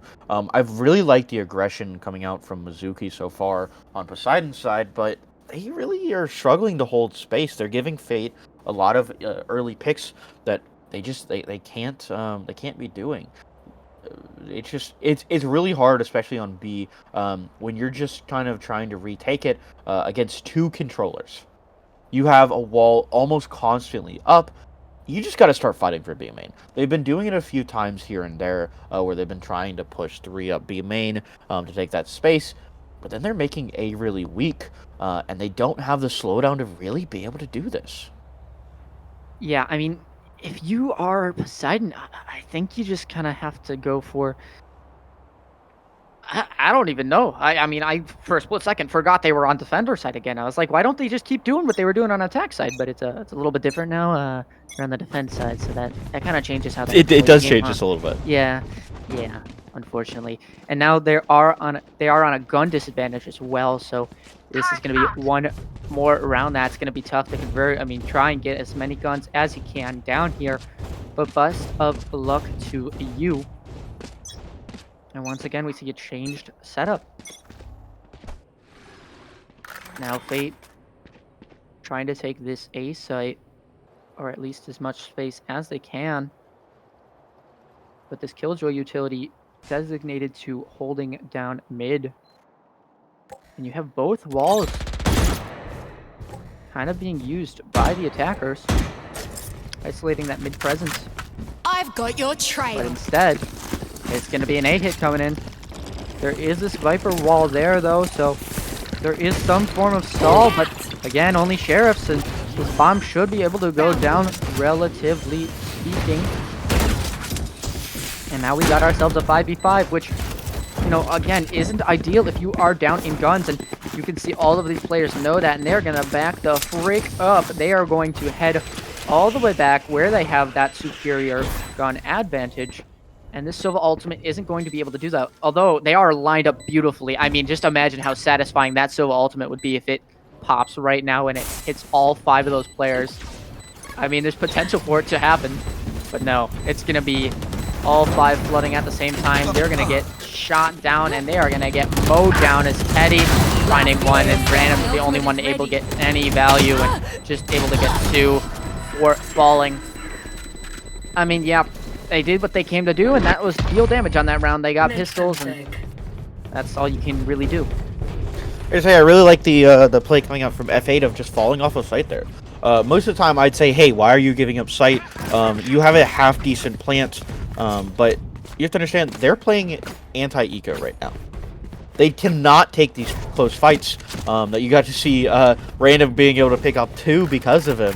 You got to make sure you're not giving up those, you're not letting those fights happen. So they're going to back up. They're going to go back up to top. They're going to go back up to nest, and they're going to make sure that they can, they can actually take these long fights that they want and win the round because of it. Ooh, Mizuki's going to be able to get the first one on the round. That's another first blood for Mizuki. I'm curious to see what that number is over towards the end of the map. But look at this positioning from Sin. The question is, are they aware? And yes, they are. And now Sin's in a bit of a pickle, that's for sure. I mean, you got to find a pick, and he is able to do so before getting out. Good enough for me if I'm Sin. But now this A-hit's coming in. The Killjoy and Sova ultimates available for the defenders, so this should be their round 1. Question is, they just have to execute it properly. Here comes the Sova ult, and Tech's able to find up the first, and there's the flood. Yep, I mean, perfectly well done. That's exactly what should have happened. They had the ults for it, and they flooded early on the tap, and it went their way. Yeah, it definitely went their way. One thing I definitely would have liked to see, though, on that last one was Sova flanking there. He's already mid. You realize you've killed that KJ. They don't have anything they can really do to hold that flank. And so even if your side attack went badly, you at least have Sova on that flank to prevent that plant for long. And so it would have been nice. Obviously, it worked out in their position, so it didn't matter in the end. But that would have been something nice to see, as the Viper ult is going to be going out in B main, trying to funnel them towards the 3 players over on A. And with that Viper ultimate, I mean, personally, I'm a Sky enjoyer myself. I like to play Sky from time to time, and I like to use it to kind of search for that Viper in her ult and maybe take her down. But you know, maybe not just aware that that Viper ult is coming out right away on that B site. That dog is a very, very valuable piece of utility. We're going to see all 5 players. What looks like a go through mid. You can see the pings coming out. So now it's about... This is the first time we've kind of seen this sort of hit. Nobody coming through A main. They're instead all going through. And oh, some very, very sketchy fights. But it looks like Fate's going to come out unscathed. But Mizuki able to get a few picks there. Hello, gets a 3rd one. 2 more on the round left for Mizuki to take down, but it's going to be Sin falling first, finding the sky, looking for the spam, able to get it with the running gun, the shorty now, the helicopter once again. 30 seconds left. It is Mizuki able to get the shorty kill. No, he's not. Cringy's able to clear that one. And this bomb has to go down now, but it's not in favor of Fate. Oh, the shots there, and Cringy's able to pick that one up. I mean, Mizuki must be saying, come on, guys, I got my 4. What do you want me to do? But, you know, a series of unfortunate events does occur, and it's just Valorant. That's how you play the game, and that's what happens. It is. And really good play coming out from both teams there. Cringy, I really like to see that that kind of wall fake coming out for him, because it looked like, hey, I'm going to throw this orb so I can get across, grab that bomb, and then just wall up to make sure I can check close while he's already swinging the KJ. Beautiful play coming out from him, as they're going to be starting another A take. What could be a very close game. Already coming back from that 9-3 half. I suggest you move. Really 9-3? It was 9-3 Wow. curse. Real. It is All I'm real, saying it's is- real. It is real. But here we see it once again, is those 2 ultimates. And yeah, that's what I was worried about, is that the fact that there is a Killjoy ultimate, which is going to force out this Viper from her ultimate. She is maybe able to stay in there, but she is going to get detained. She's going to opt to get out of dodge, but somebody is detained. Both Killjoy ultimates. We got a Venn diagram on the map, that's for sure, but look at this wrap coming out. The Sage is aware, though, walling it down, and Mizuki's going to fall just in time, and everyone's there all of a sudden. Teddy finding a death. Last player That's what it is, and standing. now it becomes One a enemy 1v1. Hello, there are trades everywhere, and now it's just down for the res, the stick, the tap. I mean, you have to stick it here. Time is running low, and someone's got a hold for you, and it's getting close. Last player Not in standing. time. Ooh. Almost Wow. a beautiful play coming out from Tech there. That was close. That was very close. That could have gone either way. I mean, if he had been able to stick that, that was what, like half a second left. 0.62. Help a girl out, would ya? 0.62. Jeez. That's a really close one. And I really like to see the answer for that lockdown to answer with another lockdown. A big part of the lockdown is it gives you a lot of space. When you answer for it with the same thing, that space is negated. You can't do anything. You can't hold it. And so it makes it a lot easier for the attackers to actually hold that site. And then that mid push coming out from them, really good coming out. Really good call coming out from them. As they're going to start another round. A little bit of pressure on B main as the A attackers are pushing up mid. So running placement. Hold up. Here. Flavor's able to get one, and that's going to prompt out the A hit, I would assume. And now I'm assuming we might have another pose play. We're looking for it. Tech's going to go and fall, though. And that plant is going to come down, and we could be looking at a tie game towards the end of this round. I mean, there are guns in favor of Fate. Spike planted. Hold up, random still just a big exists. one. Don't forget, and the flank coming out now. Oh. Aware of it, just barely is Isle. Are they aware of the double flank? That's the question. Random looking, but now presence made by those players. Remaining. Random's gonna go down, and now they're aware of the last player on flank.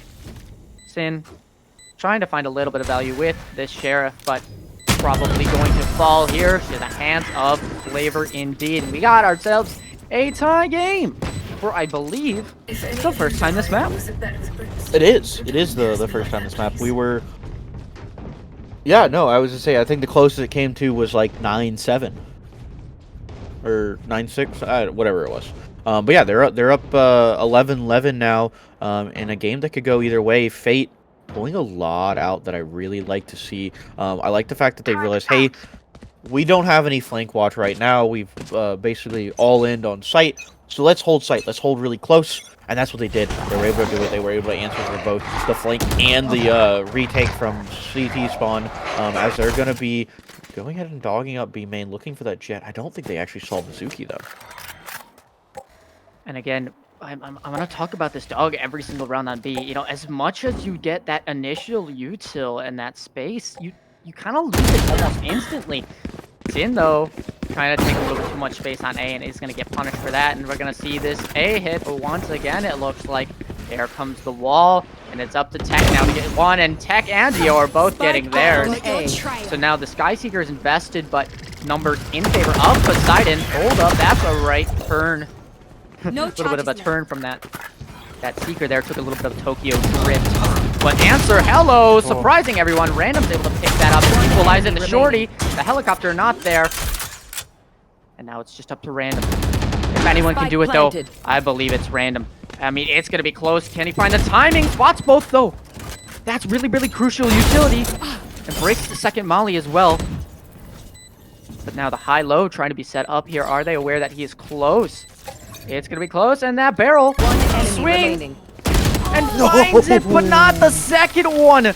Wow, I mean, there was hope there for Random. Random wanted it, but Isle said, nuh-uh. He said, nuh-uh, Luke, you are not my son. Wait, that's backwards. Anyway, 12-11, and now, I believe, for the first time, we have a lead in favor of Fate. Do you hear that? I don't know if it's just me, but I hear the war drums coming out from Fate. Doing a really good job of holding it together. Every single time they get that A take, and they're able to hold it, they do a really good job of not giving up any space, and just as soon as they're ready to, they get that plant down, they back up, fight for that long angle, and they're winning the gunfights that they need. Answer pulling out a really big take, being able to get those two in that last one where he jumped out. It's going to be a close one. It's going to be up to the players on B side to slow them down, as they've got 3 over near A. But again, remember, this Killjoy ultimate is available here, so there is going to be some sort of space there. But Mizuki looking for something, gives a little kiss to the harbor, and gets the kill as well. But that plant is going to be tapped for the first time, so everybody knows which site is going to be hit. However, Killjoy trying to go for a little bit of a relurk now. I'll trying to wrap around the map, and you're aware of it and is going to be able to pick up the kill. That's going to be a little bit rough, but Answer finding one. Dior getting the trade in response and gets a tag onto Flavor. But now both players scanned, looking for something here, but Random able to get all the way around, and Dior's going to get a 4K on the round in, and we're going to overtime, baby. Switching sides. Overtime. It could have been going either way for them there. Yeah. That was a really good round for both teams. Poseidon holding it together. Able to grab that last round before it falls out of their hands. And now that it's at overtime, this curse is looking realer and realer. They're going to be over an attack now. Something they feel a little bit more comfortable on. They're definitely a lot better at taking space than they are at holding it. So this could be a Poseidon round, as they're going to be looking to take mid here. I mean, they looked really, really strong on attack, so I wouldn't be surprised if they do convert this round. So I'd have to imagine, if you're Fate, you're a little bit scared of what's to come. I mean, you know, we do see this traditional Viper Orb and the Killjoy lurk at mid, so will they find a way to counteract it? Or will they just accept that it's gonna happen and try and play differently around it. Flash not quite popping though. Poison orb emitting. That is some information not gathered. And it looks like the cross over to A is going to be in effect. Now you have all 5 players up from Poseidon. And it's just a moment of time. And there's the first player spotted. So now here comes the wall, and here comes the sight hit. We got a rough one coming in. Here's the dart. The dart not scanning anyone just yet, but is going to allow for the space to be taken by Poseidon. They're looking for something. Mizuki gets some tags down, but not going to find anything just yet. Isle gets one, gets traded. Flavor gets an extra one, so now we've got numbers advantage in favor of Fate. Fate looking at a 4v2 right now, and it's going to be looking very, very rough for the side of Poseidon. They are walled off, it seems like, as well as a cove, but Random comes in from the back, and the jump spot, Random with 3, looking for the 4th one, has the mollies, but not on bomb. He's going to be able to put the molly behind him. Hello, is he aware? And now there's this Killjoy ultimate. Uh-oh, hello! Damaging himself with the mollies more than the players have this entire round, and now this defuse not going to come in time. There is a stick available, but the wall breaks, and Random's able to convert this one. Wow. Switching sides. Big play coming out Match point. from Random there, being able to get through mid and come up behind them with 3 kills, 4 to finish it off. Really good job coming out from Poseidon, and some of the mistakes that have seemed to be coming from F8 on their defense half, where they really don't control mid. All they do is throw a turret there, and when that turret's gone, you don't have anything watching it. And so it's gonna be up to them to hold this round, or it may be Poseidon finishing it off this series in a 4 hold on A. There certainly is a chance just about who really is winning these aim tools, because everybody knows where each player is. Uh-oh, Tech going down, gets caught with Mizuki, able to get one out there. Dior now getting one of his own before falling, but Teddy able to find something. There's some damage, shots not landing. Flavor's able to get one. Now it's a 3v1, but if anybody can do it, it definitely is Random. Now all 3 players deciding to play from A main. I mean, it's going to be a tough one for him to do. There's no doubt about that. With the high-low being set up now, as well as the crossfire on Spike. I mean, it's just going to be a swing off the tap, and Flavor knows this could be Teddy that gets the pick, and we've got ourselves double overtime. Something that, you know, the right call was made to stack A site, but the shot's not landed. Tech maybe getting caught a little bit out of position there, as that is usually the first place to get cleared. So we're going to see a timeout now coming from the side of Poseidon, and they're going to try and counteract what's going on. Yeah, I'm not too sure what the plan was there for Tech. I guess he was trying to slow them down, be able to fight that little hold coming out from him. But I mean, you're giving up a free fight. You don't have anyone who can trade off of that. No one's getting aggressive with you. And when you're 9-18, what is he, 9? Yeah, 9-18, you can't take those solo fights like that. You're not winning them. You got to be able to play off your team, whether it's setting each other up for the trades, or if you're just being able to throw out utility so your teammate can play off of that utility, whatever it may be. You can't do that. You can't take those solo fights, especially when you're not winning them. And it's just what kind of happened coming out from Poseidon that one. Question is, does Poseidon have another one in them to be able to have the chance to win that round on their defensive half? Because they got to get through their own attacking half first, and so we're gonna see kind of the same thing coming out from Fate. They aren't changing up their defense really, and to me this is an interesting decision. I mean, they're doing nothing to prevent this cross in mid, and allow for Random to just keep getting that mid space. The default now coming out, and there's going to be a little bit of a fight on B main. Flavor is able to get one without getting punished for that, so that's going to be a big pick to start off the round. And now all the kind of A pressure has gone away as well. And the rotates are getting dragged over pretty fast. It looks as if the call is TNT. But this Harbor ult might stall something. Mizuki, though, is going to be saying no to that one. Dior picks up an extra one, but now it's 3v3. I mean, look how low Random is. Gonna get healed up now, but this plant not gonna get canceled just quite yet. I mean, it's gonna be looking close, but the operator in the hands of Teddy.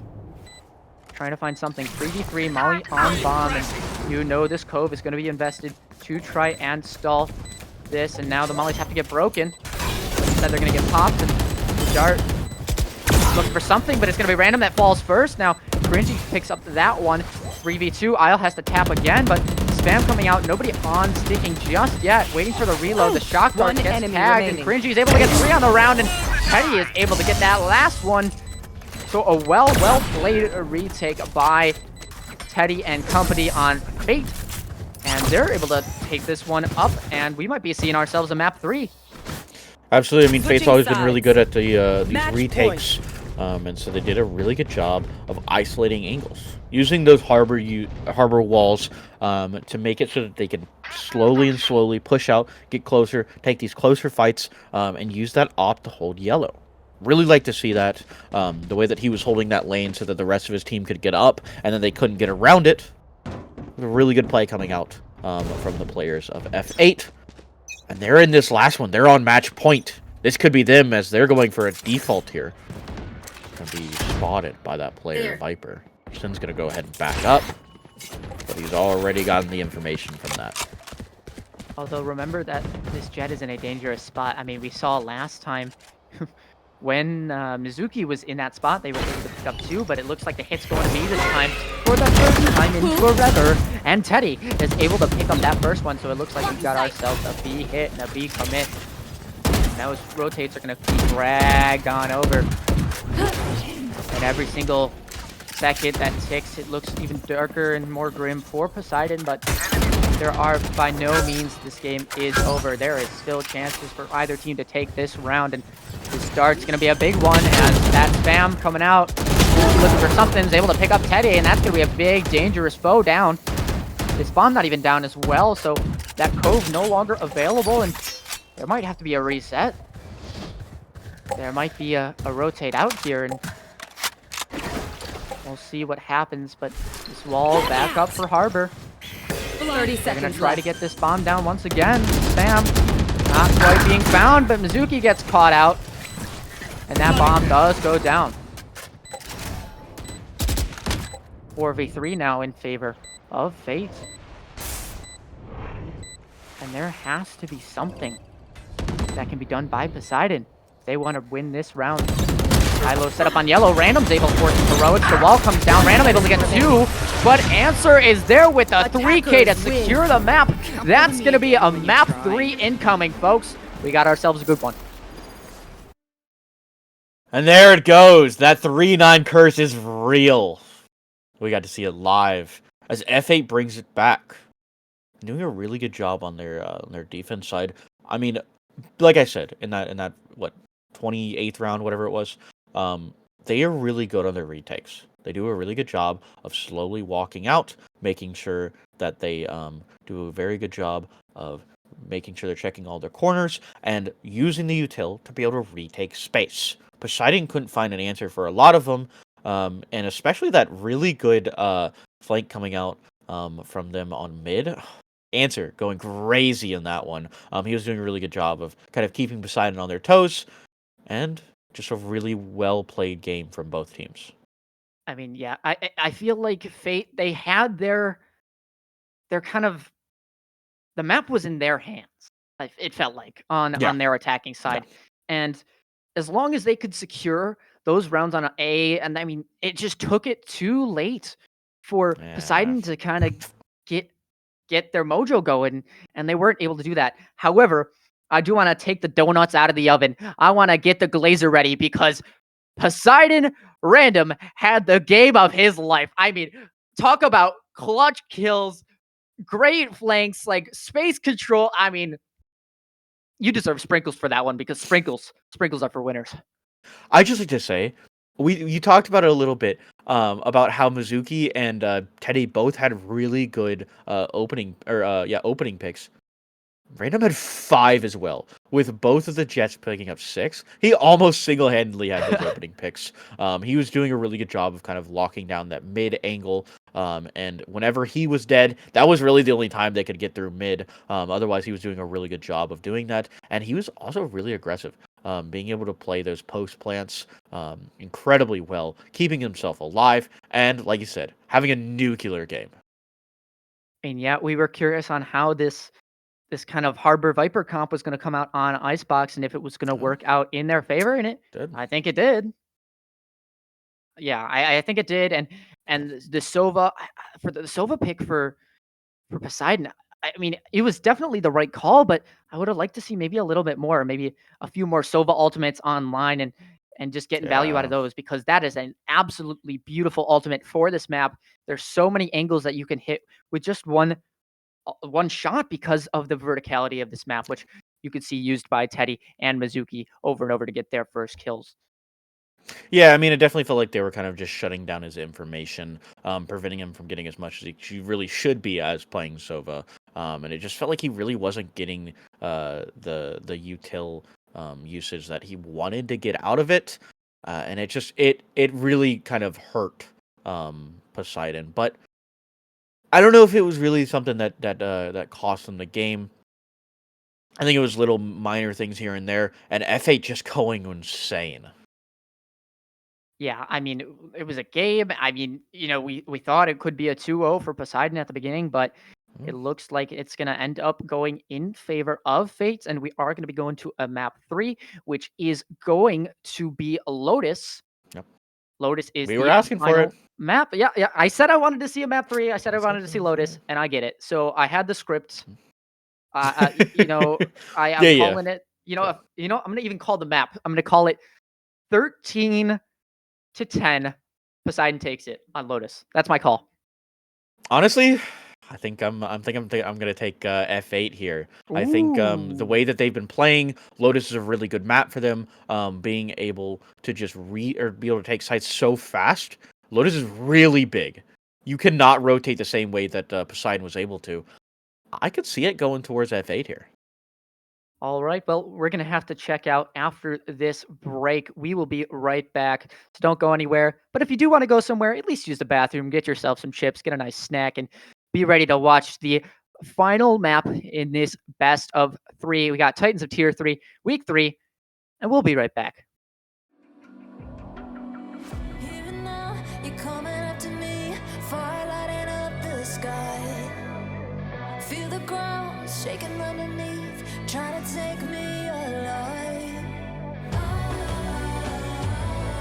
Get ready for the fallout. Can't stop me now. I got no rival. I'ma find my way through the blood and pain game of survival. Anytime or place, watch 'em run away. I got none. I'll be standing on my own, never gonna take my throne. I got no rival. Watch 'em run away. I got no. I got no rival.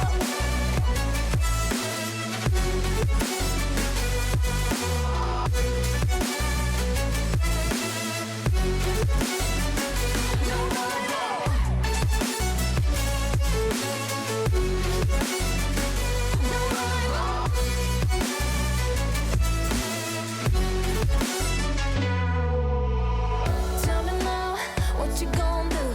We can do this face to face. The reckoning is coming real soon. Doesn't matter what you say. Try to tell you this is my moment. Can't take mine 'cause I own it. Don't you know that I'm locked and unloaded? You're out of focus. Get ready for the fallout. Can't stop me now. I got no rival. I'ma find my way through the blood and pain game of survival. Anytime or place, watch 'em run away. I got no. I'll be standing on my own, never gonna take my throne. I got no rival. Watch 'em run away.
black eyes tracing all my scars.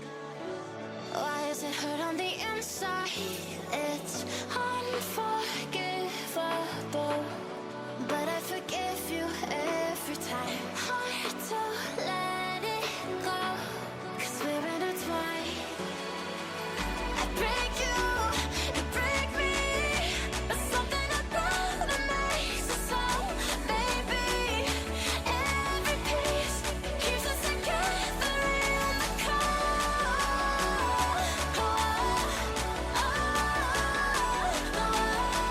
I break you, you break me, holding our love in chains of gold.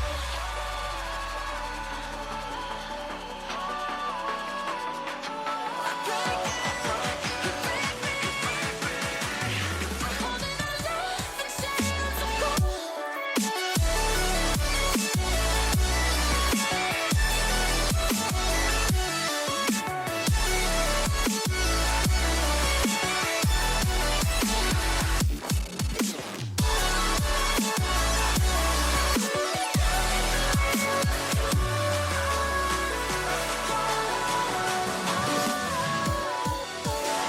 Frozen in my dream, I can't escape the thoughts of you.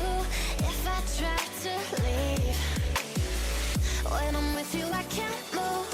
It's unforgivable, but I forgive you every time. Hard to let it go, 'cause we're intertwined.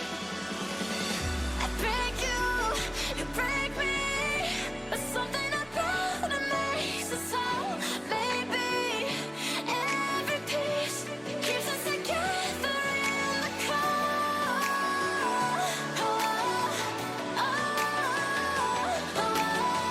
I break you, you break me, holding our love in chains of gold.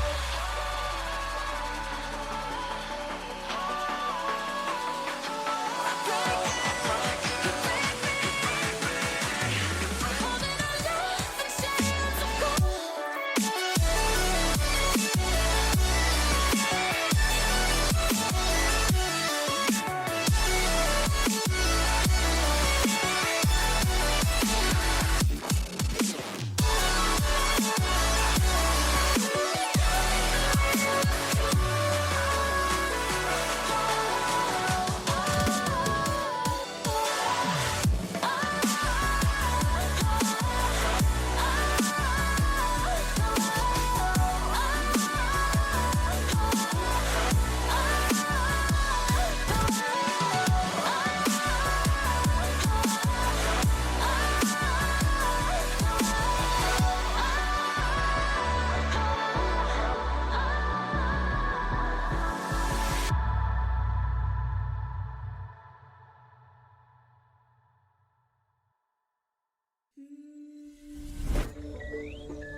Got wandering eyes that I seem to follow.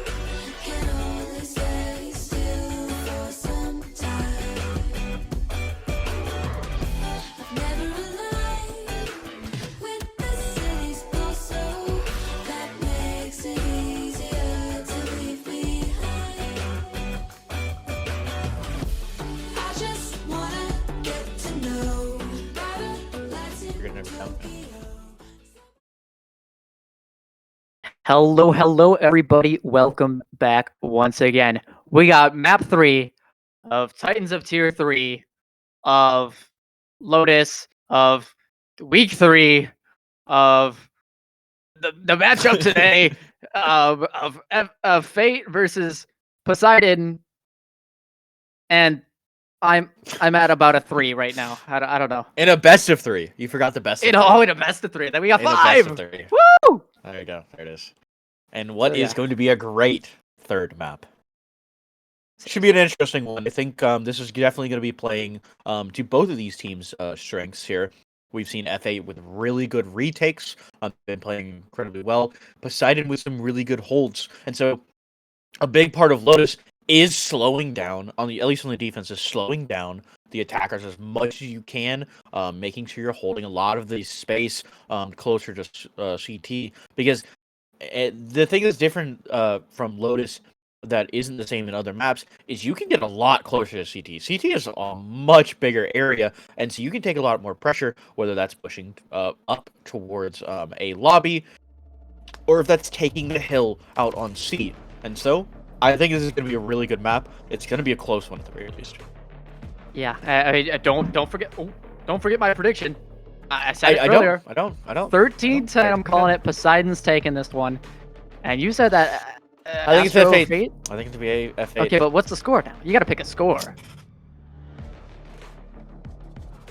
13-11. 13-11. I'm gonna give Poseidon one more. It's gonna become real close. It's gonna be like 11-10. Poseidon's up 11, and then F8's gonna pick up 3 to finish it. All right. Well, you heard it here first, and chat, you're welcome to put in your predictions as well. Yeah. But at the end of the day, this is going to be for the standings, and this map could be the decider of a tiebreaker at the end of the day. So we're going to get underway relatively shortly. Again, Lotus going under some new changes. It's going to be interesting to see how that kind of comes out, but we see very, very traditional comps, and I believe that's a mirror matchup, if I'm not mistaken. It is. It is a mirror matchup, and something I'm not entirely surprised to see.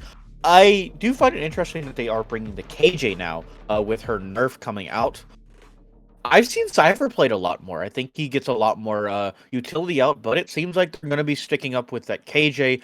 No one feeling comfortable enough to really pull out that Cypher, and so it's going to be a little bit harder for them to hold C. But you got to remember, like you said, with those changes, A is easier to hold. You can kind of rat a little bit more in there. You don't have to worry about that cross between.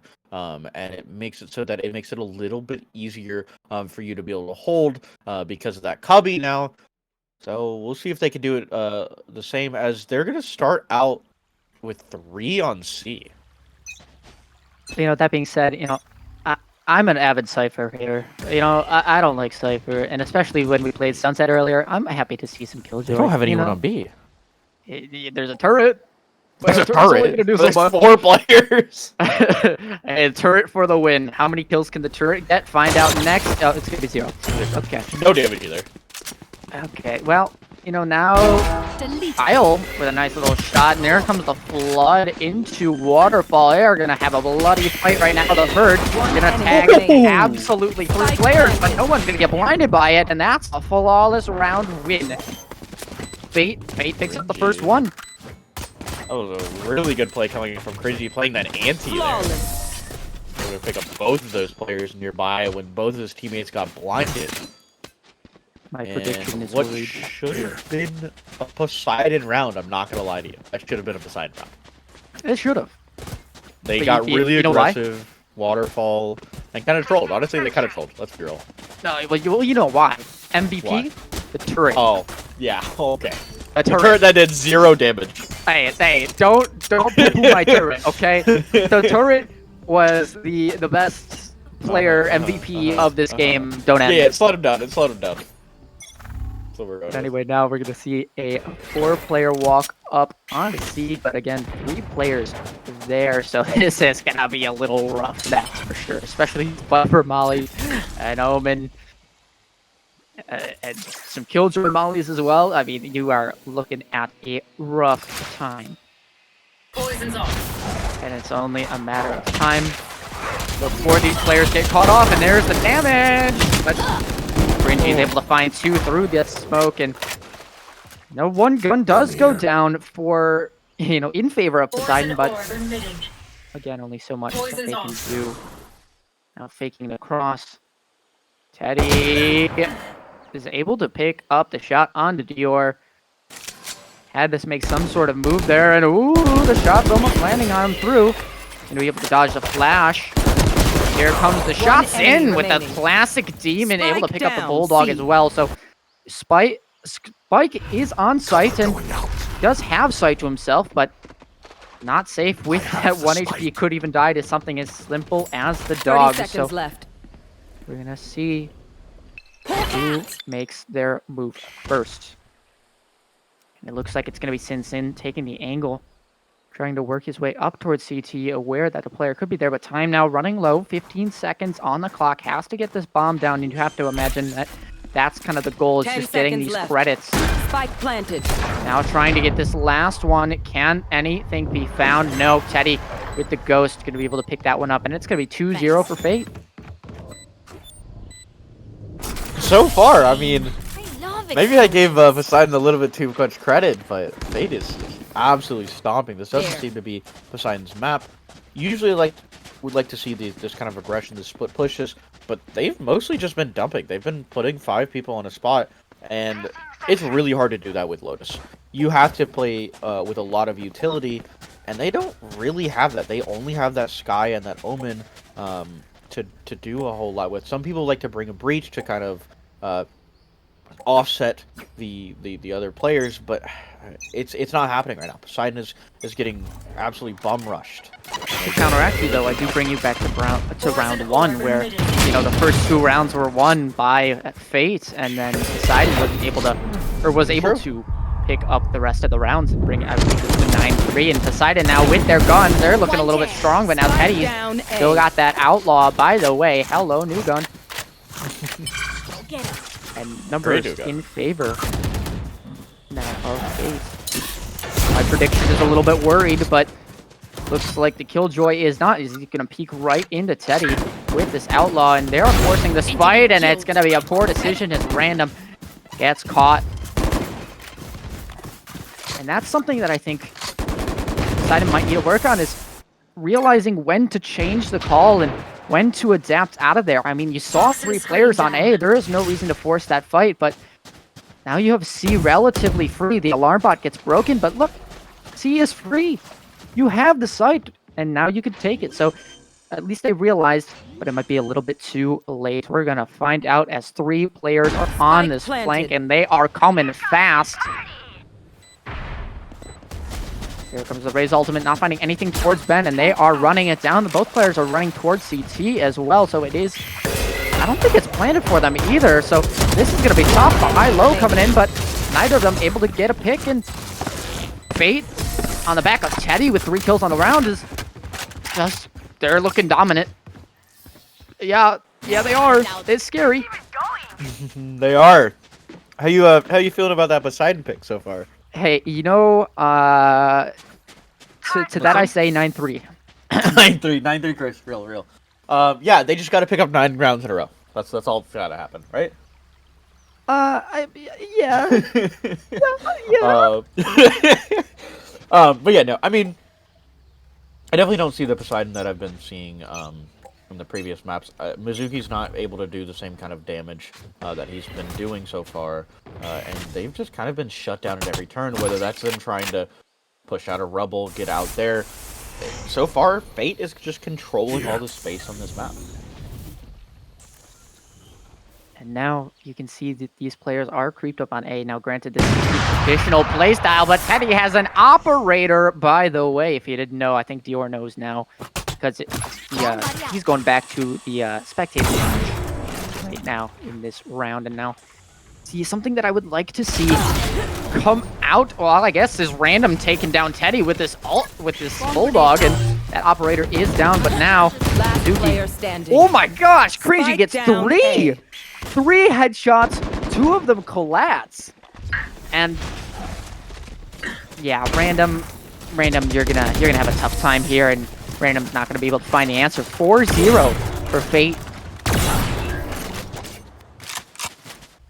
Ouch. Oh wow, early timeout coming out from, I believe, Poseidon's side. Not surprising though. You're down 4-0 on a map that is considered slightly towards the attacker, and they're not close rounds. It's just F8 kind of sweeping over you, and I mean, Poseidon just can't find any space on site. There's not much I can say. They're not enabling Mizuki like they've been able to be doing in these last 2 games. It's kind of just been them walking out and either walking into the gun of Teddy with that up, or walking into, I mean, the Omen cringy. Oh, that 3K on that last one. I mean, I'm feeling a little bit more safe in my pick. Well, map control. That's what I'm gonna say. I think Poseidon is struggling with map control currently, and we saw something on like Icebox. If Random can get these lurks going, if you can get up to, let's say, through B site, let's say the hit is for A, and you can get that lurk through B site, you can easily break that door and go straight into B site, and you got that free. And something that they saw on the first round was, they had that free first sight that first round, but now the question is, will Teddy find another with the operator? Just like DJ Khaled, will we have another one? But instead, not quite yet, as they are going to respect the angle a little bit. I expect a push up, but here's some pressure on B. They're going to break one Killjoy Molly on B. That's going to force over a rotate. And this operator is hinged towards C, and I really, really like this play. Although the Molly is out, they're going to have to take time to decide whether or not they want to go, and there are 4 players in Waterfall right now. So a lot of pressure applied, but that Viper orb coming up is going to stop their entire push. That and the fact that they didn't have the bomb, couldn't really do much there. But now you know where the operator is. You spotted that out, and I like this call. Start moving over to 8. It's like they heard me. They said map control is important, and they figured it out. And finally, this lurk from Dior paying off as now they're going to be giving off the fact that they're coming to A, and they should have a relative free side as long as they can get this trade, which they don't need it. Dior is able to pick up that one. 30 seconds left. And that is going to be big, as they are going to have A site as theirs, and it looks like the timeout is paying off right now. Spike planted. Depression, though, on stairs, and it looks like all four players are on stairs right now. They are playing like a walking unit, and they are going to mow down whoever is in their path. But let's see if it actually turns out that way. Tech's able to get the first one, and then players are getting caught off guard. Random's able to get one, but Isle finding 2 in response. The TP and spray transfer there from Mizuki. And finally, some signs of life from Poseidon. Looks like they're finally live, and I think they took a little bit of what I was saying to heart. They weren't able to enable Mizuki in those first 4 rounds, but he was able to do a lot more in those. He was able to get in, be able to take that space that he likes to be able to take, and he feels a little bit more comfortable, especially in the last one. But hey, that's still first round after a timeout. You had a whole minute to talk. You only have 30 seconds now, as they're going to be doing the same thing, kind of defaulting here, trying to find any little bit of space that they can, and see if they can't take this round. And again, the same thing is, we're seeing just a turret on B. Now, granted, there is an Omen there. They're going to play off that turret's contact, but now, this wall preventing any sort of extra information, and now the C pinch going to be used to try and clear C main. Popping open the door, trying to avoid this operator, but no.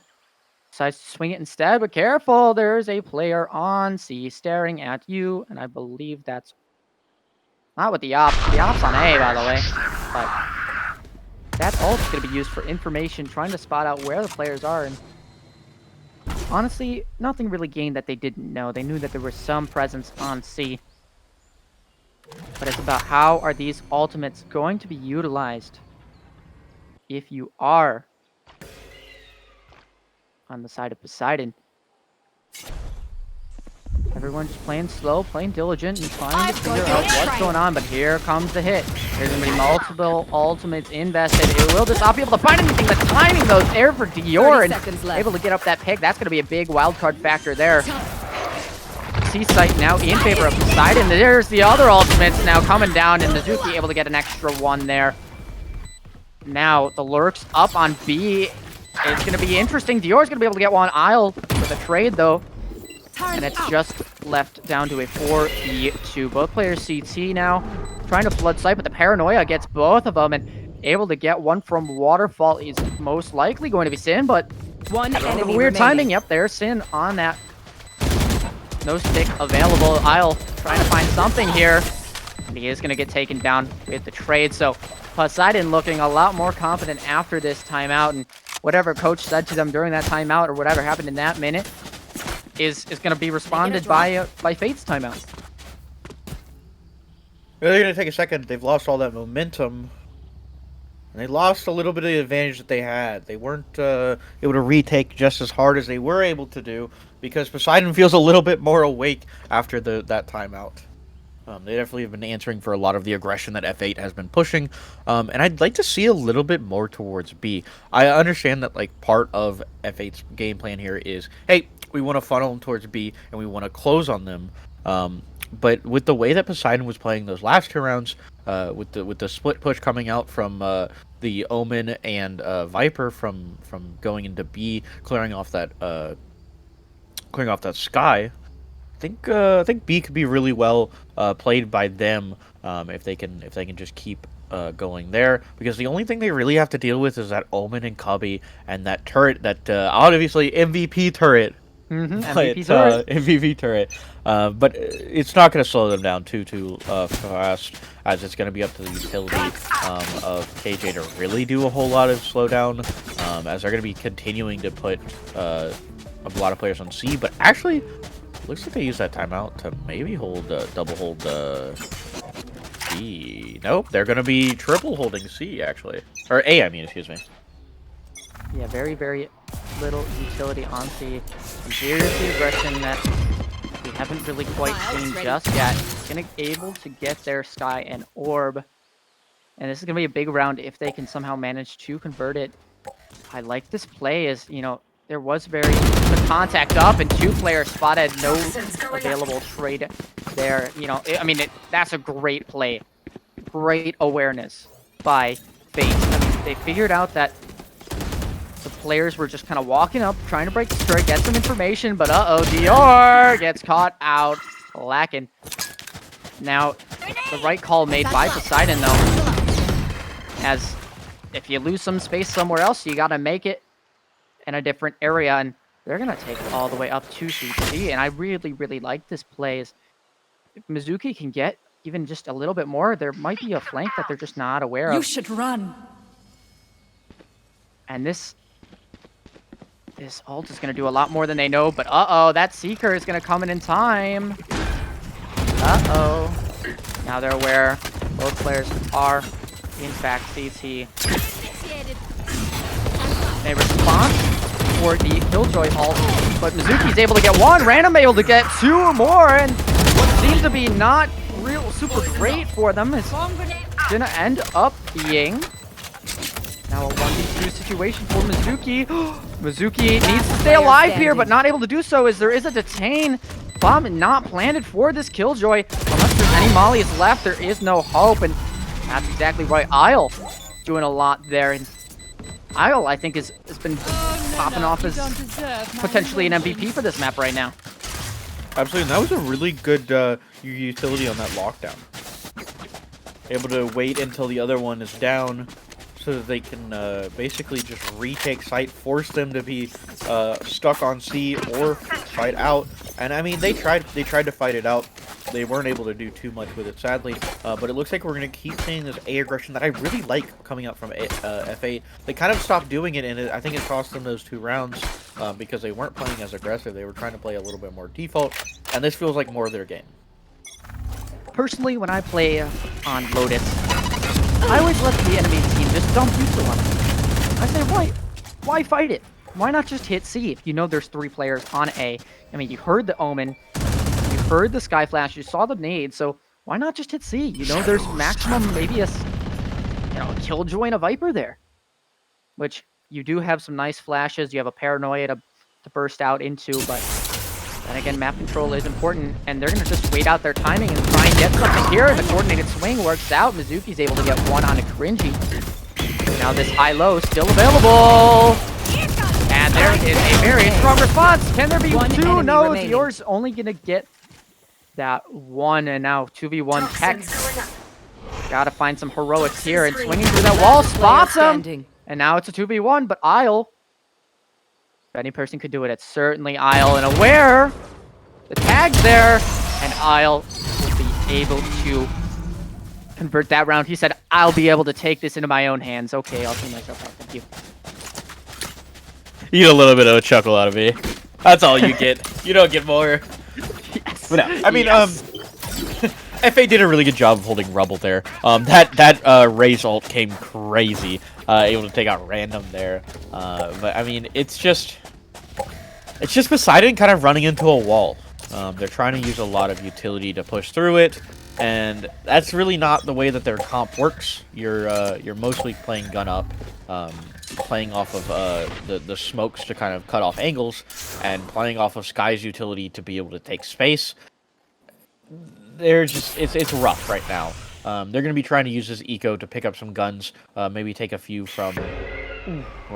Ooh, no, it spots him on Rubble. Is it too late to change my prediction by chance? Nope. It is never too late to be a F8 fanboy. Whoa. Who says I'm going to root for FA? I'm saying 13-6 Poseidon right now. Oh, okay. Okay. Maybe not. Maybe not. But I do think that they are still in this game. I think that there's some hope left, and they just got to play this one correctly and play to the weaknesses maybe of the enemy's comp. But Answer is going to find Dior, which is never a good thing to do. Dying is not good usually. No, it's not. Yeah, and Isle is going to show you why dying One enemy remaining. is not ideal. It's going to get 3. Okay, Isle, I get it. I get it. Okay, fine. You can kill everybody. We get it. Yeah, you're good. You feeling any more comfortable on that Poseidon pick? I tell you what, if Isle gets an ace, I will swap. I will swap. I will swap teams. So one thing I find kind of interesting coming out from Poseidon, and I don't really understand it, I'm not gonna lie, is this wall. Why is it not slightly over? I understand, like, maybe they're trying to use it so that they can clear top, but you're giving the angle close by, and I just don't get it. I think you're giving up a lot of wall coverage that you could be just for one little area that you could just open smoke. Right, and I think that's something that pre-change would have been something a little bit better, but post-change, I mean, that's somewhere where these defenders can be playing in, and that's a whole another angle that you have to clear. I don't think this wall is as strong as it used to be. Well, I think what my point more is the fact that close spot is. Never mind, they're just gonna run out Poseidon Mizuki, picking up the first one as they take B site. They're gonna clear off all the utility, push off KJ. He's gonna throw a little bit of a. Mizuki's going through this smoke with the ult. I know he is. Yep. A double kill. One He enemy gets 2 remaining. for it. Yeah. You know, my Yeah. point is basically they're giving up the angle right close on site, just outside of stairs, where a lot of players like to play swinging out of A site to see that long angle on the route. And like I said, all you're doing is really giving yourself that angle that Omen should already be smoking. True. However, this wall is just slightly a little bit more over to the left, which allows them to creep into sight if they do so wish. Yeah. You know, you can sneak past theirs.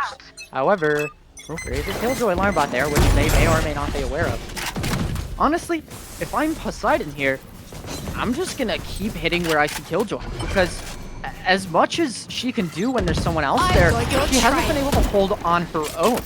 So as long as you can figure out where she is, just like this perfect little A split executed, I mean, you have the entirety of A site to yourself. They are just playing retake, and Random's able to get one. Mizuki trading that one as well, so numbers still in their favor.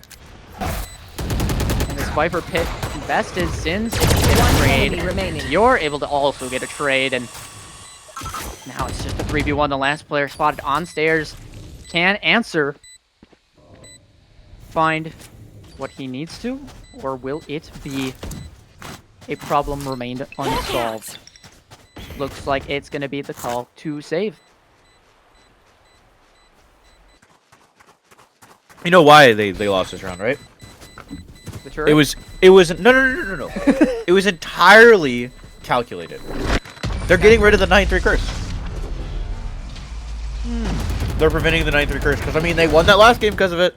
Last round in the half. That's true. But I also, think they're the loser.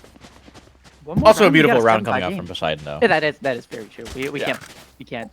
As much as I like the joke around, that was a really good round from Poseidon. They did a really good job of clearing out that KJ, like you said, kind of forcing her off site. Anytime that they try to basically 3-man, you're leaving someone alone. And KJ doesn't have the same utility that Cypher has that I was talking a little bit about before the game. Oh, a fast one out as they're all going to be forced over to the side. And this may just be an absolute burn down as they're all going to be able to actually get back. No way. What's right here? Oh! Hitting with a Marshall shot! Headshot through the smoke! I would love to see a B pivot here, please. Please, please, please, please, Poseidon. I know. You want to hit A. However, look, you have B for free, and thank you. They finally realized that. They're going to be able to convert that up, and now with this Killjoy ultimate for both sides, you know, it's just about whoever uses theirs first is going to get the time advantage. Or I guess I should say the time disadvantage. As now, here comes the space, and it looks like Poseidon loses their Killjoy ultimate, and now it becomes very, very rough, and plays need to be made. This defuse is coming out. This bomb is stuck to half, and Ringy is going to be able to stick the defuse, and going to go down to the Classic at the end of the day. 8-4 is the half score. Switching sides. But overall, some signs of life from Poseidon, showing back up, signs of commitments, and we got a game on our hands still. Absolutely, but I think F8's now in their territory where they want to be. They feel really great on this attack, being able to take sites, and so I'm going to see hopefully some interesting stuff coming out from the F8 guys as they're going to throw the same wall. We're going to see if it works out with them as they're going to have to be running into the gun of Mizuki playing over on Tree. And he's been deadly so far. Yeah, I mean, you can't put it past him. Mizuki has just been popping off on the scoreboard in the series. I mean, what else do you want? But also, Isle having you know the why? game of his life right now. It's because he's the key, the Mizuki, to their attack. Toxin screen down. I'm gonna let you sit in silence for that one. That was a good one. Come on, that was a good one. Okay. Anyway, Mizuki, not Mizuki, is dead. That's what he gets. That's what he gets for your pun. And Fate is Spike gonna be able to take planted. the site. And Answer is gonna go down though to Sin. Sin has to find maybe a way out of here, or a little bit more value, but 4v4 now on this retake, and here's where the coordination has to come in. Tech all the way super far away, but not needed. Sin and Random both able to get their picks. Now just one player main and one player in Tree. Here comes the crossfire. One enemy Flavor remaining. getting traded out. Now Isle has to reload though, and 1 HP on Diffuser, but it's going to be Dior that finds the shot. And a pistol round in favor of Poseidon. Gun here. My priority. And it looks like Poseidon is starting to answer. They did a good job of retaking it, using those smokes to cut off a lot of the angles that the attackers were trying to use. F8 did a really good job of getting that bomb down, pressuring the site, but then they fall back to Tree and get cut off, and those smokes make it very hard for them to be able to actually walk out. And so it looks like they're going to be trying for more of a B hit here and see if they can't get past this utility coming out from KJ. Ooh, Random finds a nice one with the Bulldog through the spam. I mean, I feel like that's what was being set up, and what did I say? MVP turret, baby! Spike planted. Looks like there's going to be a blind judge on site, and Mizuki is trying to get out of there, but it's going to be a Random that cleans up those kills. And now Isle trying to find his way to a few more kills, and going to be able to land one, but Mizuki with the judge able to pick that extra last one up. Oh, almost a little bit scary there, but Thanks. yeah, I mean, a round converted and a round they should have, the 8-6. We got ourselves a 2-round game. This map is not going anywhere. I mean, you know, Mizuki really opening it up the site for them to be able to walk out like a key. I'm sorry. You know, I'll take your pun and I'll raise you. I'll right. take your Let's pun hear and it. I'll raise you one. Let's hear it. Mizuki is the solution and is the answer to their problem. So he's the key. So it's just my pun. No, because answer. Oh. Ah. You gotta use no. The whole point was it was supposed to be bad. Yeah, but like you gotta at least use answer in it, like in like it being him. I don't know. That was rough.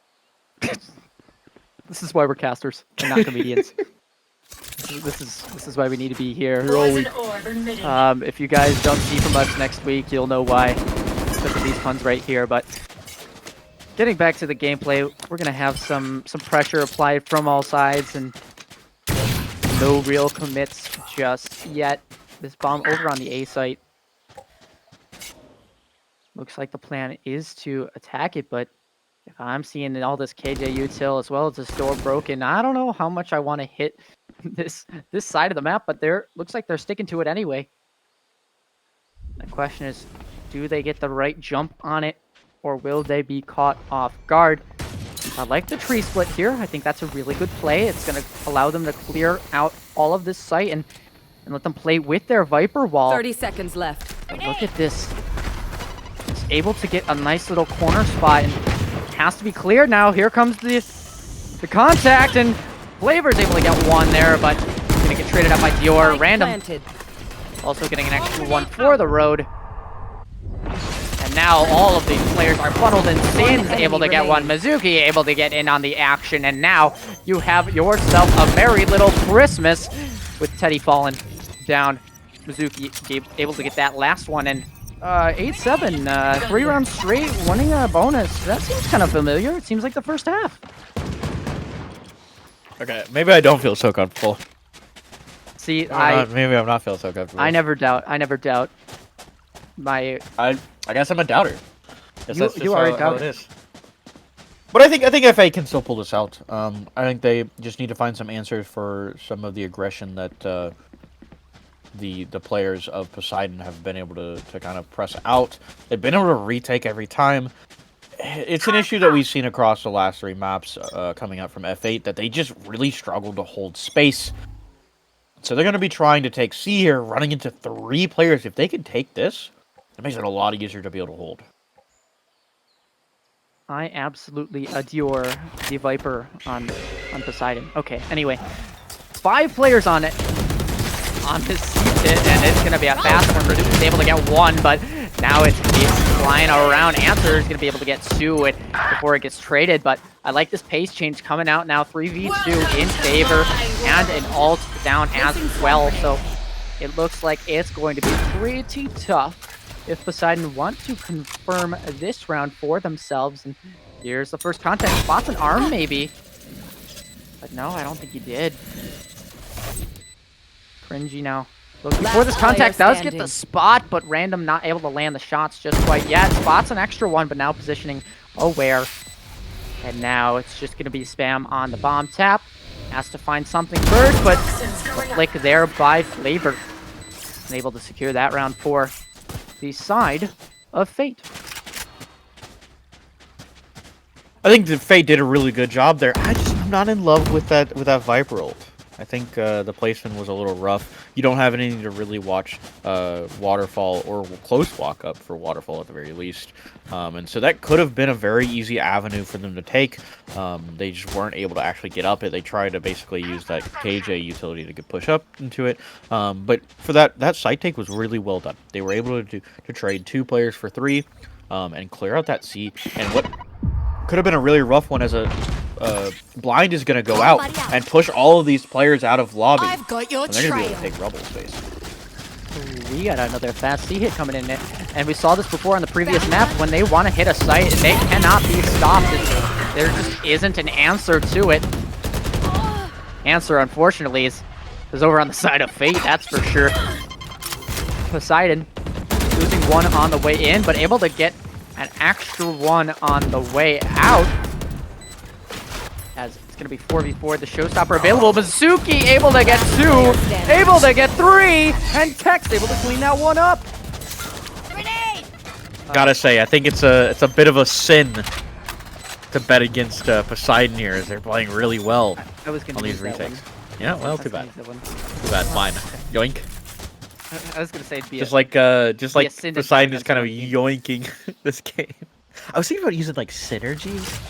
Oh, figure out how I could lock that one in, but it didn't work out, unfortunately. Is there an award for worst joke by a caster? Because I think we've won it. I think I've won that award 3 years running.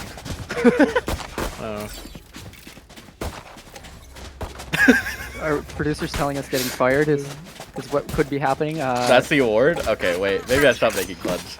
I thought they were pretty good though. Well, they only get you fired if they're bad, right? So I mean, have you listened? no. Here comes the showstopper, and that's gonna be able to get Teddy off the rip, and now 4 players with sheriffs. There's gonna be a lot of spam coming out with the pistols, but looking for something. Mizuki trying to stall this one out, and also getting healed up. But now, 4 players.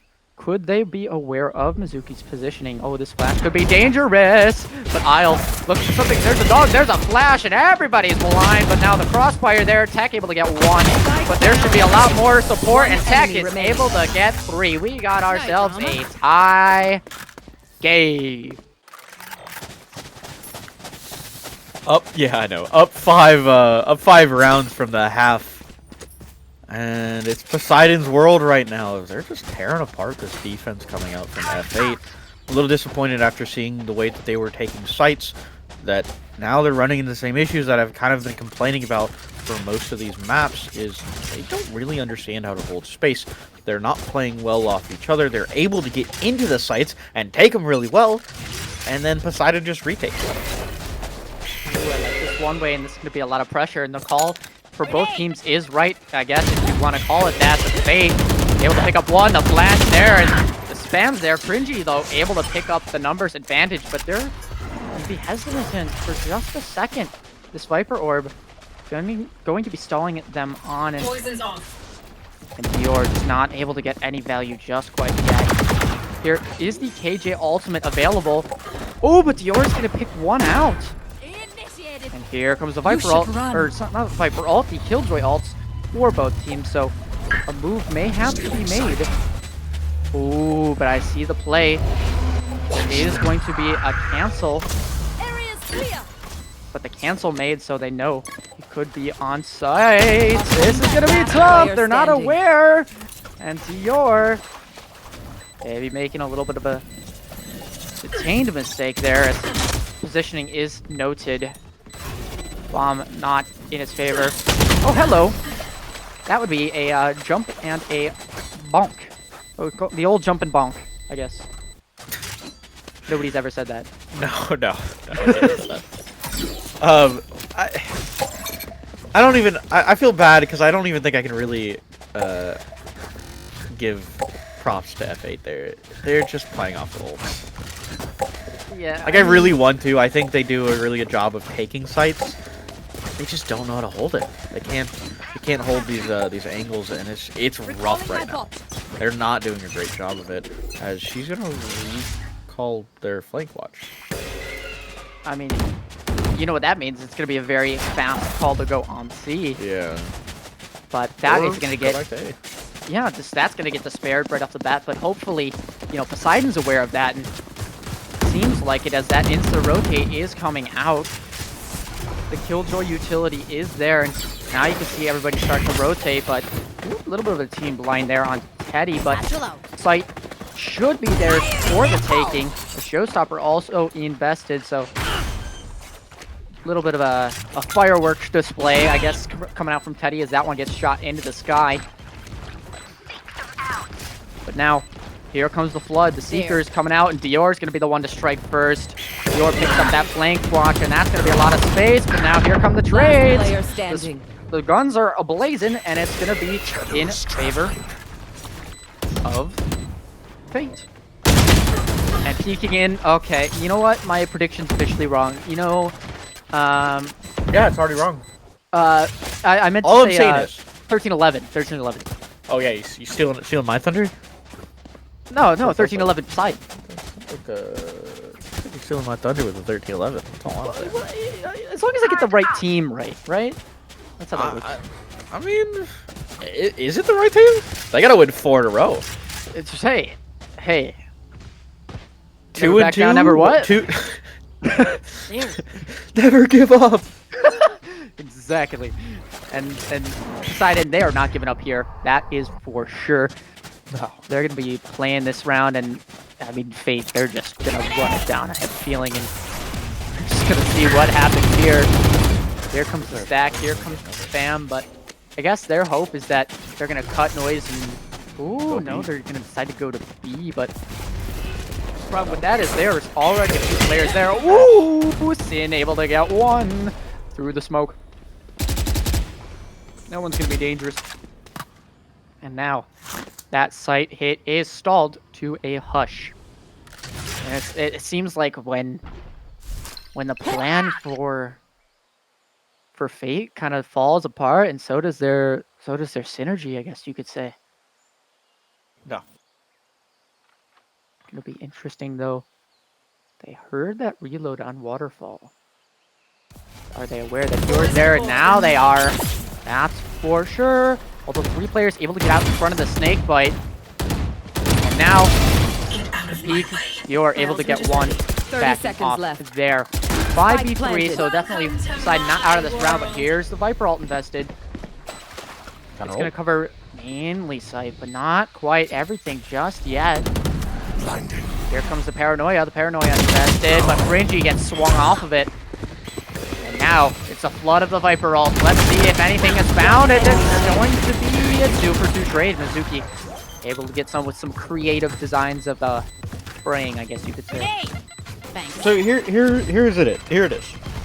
I complained about it earlier about this Viper ult, and this is why I complained about it. You're giving up way too much pressure on the lower site. You're basically just guaranteeing, hey, I have to hold back site or else it's for free, because you're letting them kind of walk up. As soon as they were able to clear out that Omen, if Omen doesn't win that fight, they can walk up Waterfall for free. They don't have to clear short, and they don't have to walk through the ult.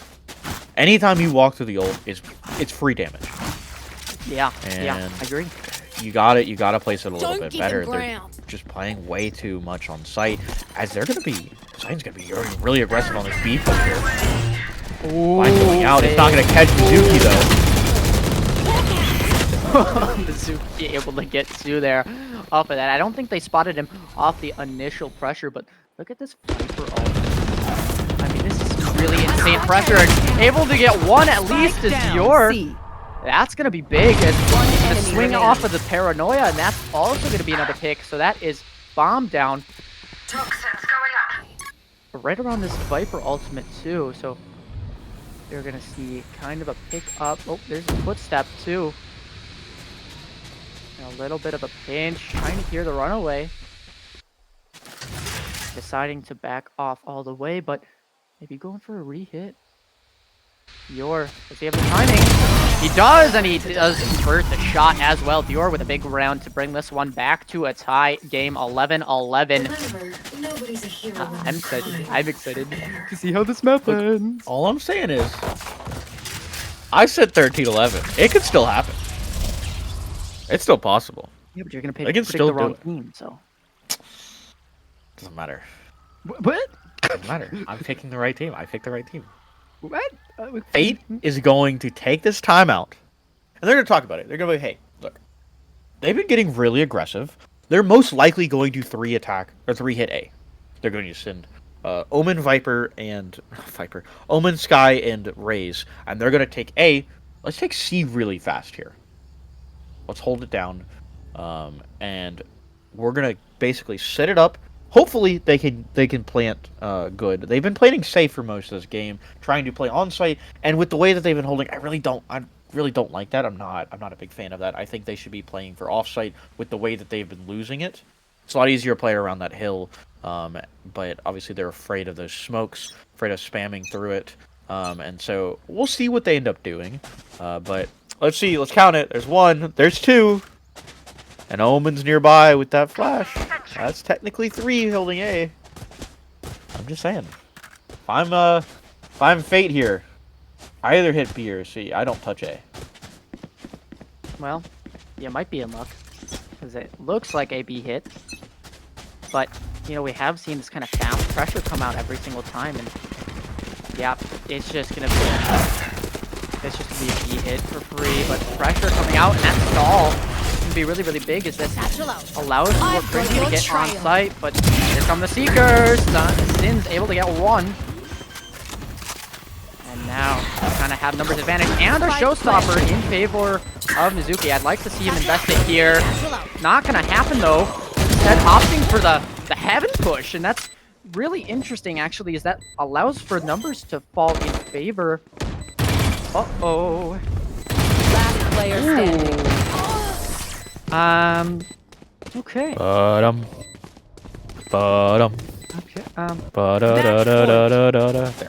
Jaws are closing. They're coming. They're gonna finish. And they're gonna take over the ocean. Take out Poseidon. You can't take this is out gonna be- Poseidon. Poseidon's the sea, man. You can't do that. Well, I mean, if you've read Percy Jackson and the Lightning Thief, you can take out did. Poseidon. You can. I did. Can I get a drop? Great book series, by the way. You know you can take out Poseidon. You take out his chair, and right now they're taking Poseidon out of their chairs. And a really great B take there, as they're gonna start over towards over towards C, excuse me. Omen's gonna find them, and they know they're gonna do it. They're gonna have to take this fast.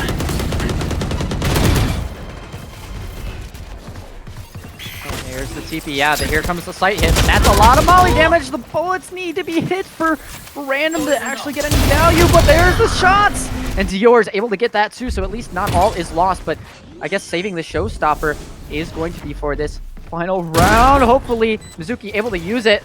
You should Mizuki! Use it! Please! There it is. There's One the enemy investment, and Sin able to convert that, and we've got ourselves a tie game overtime. So, I guess we were just both wrong. Yeah, You know, I guess- I was the closest, I would just like to say. I was the closest.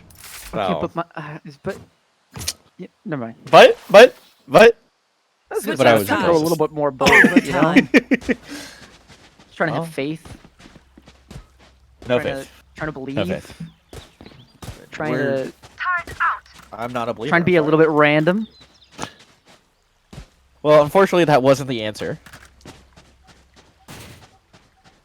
Okay, well,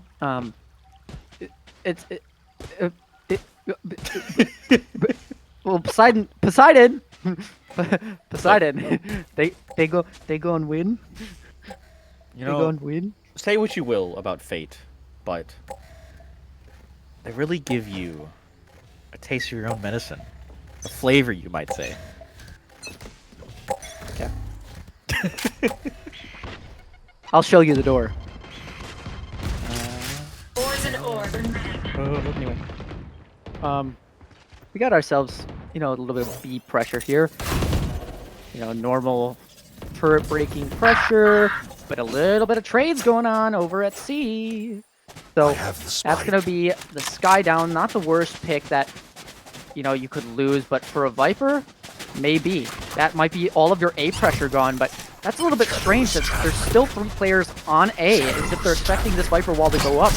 It is not. That Viper is dead, and that's going to be a response out onto C. And well played there. That is definitely the right call, and it's going to be a 4v4 retake for Fate to try and pull this one off. Here it is. It comes out fast. But it's going to be a 1 trade coming out already. Bullets flying, but nobody able to convert. There's another one, but now it's a 2v1 in favor. They're not aware. They're not aware of how close.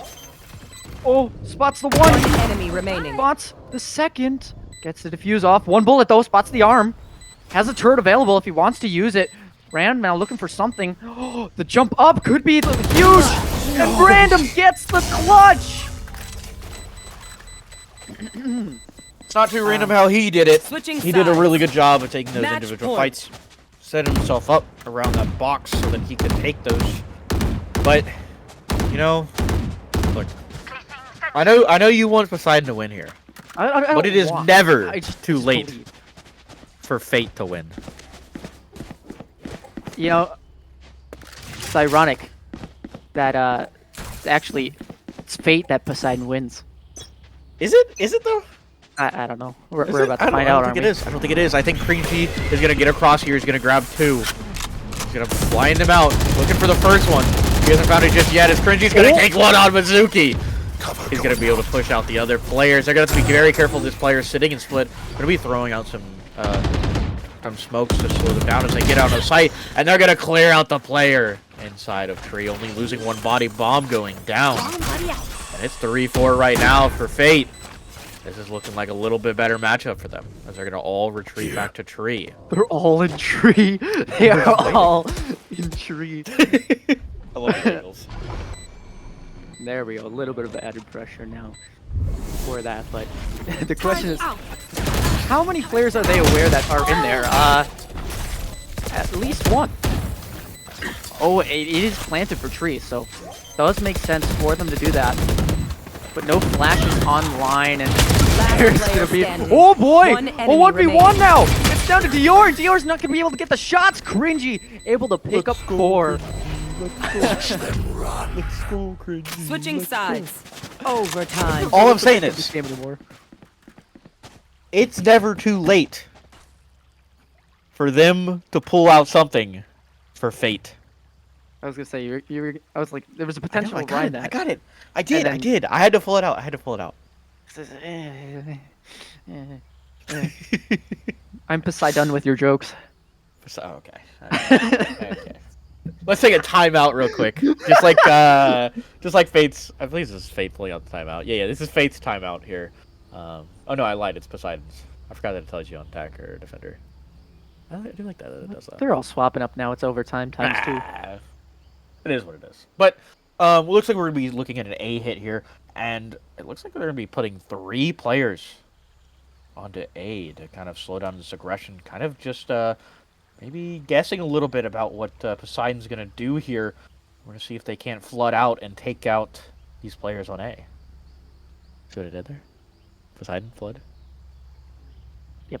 Really shake up the competition. It's okay. Okay. Okay. If chat's ears haven't bled to death by now, they certain like this. We're okay. We're done. You know, this is what happens when you have a map 3 that's in double overtime right now. This is what happens when you put me in front of a mic. I start spinning. That's also true. There's an orb emitting. But now we've got ourselves some pressure, some default pressure, bomb over towards the A site, and you have 3 players over on C. I am worried that there is going to be some sort of contact push over on the C site, but it looks like the play. This is weird. This is an interesting pinch, because what they're doing is they're trying to show aggression over towards the C site, even though the bomb is towards A site, and they want to go for that sort of push. So I do like that call, though, to not fight that. Is going to give them some sort of numbers. That's an interesting smoke. Blinded. I'm curious to see why that smoke was played.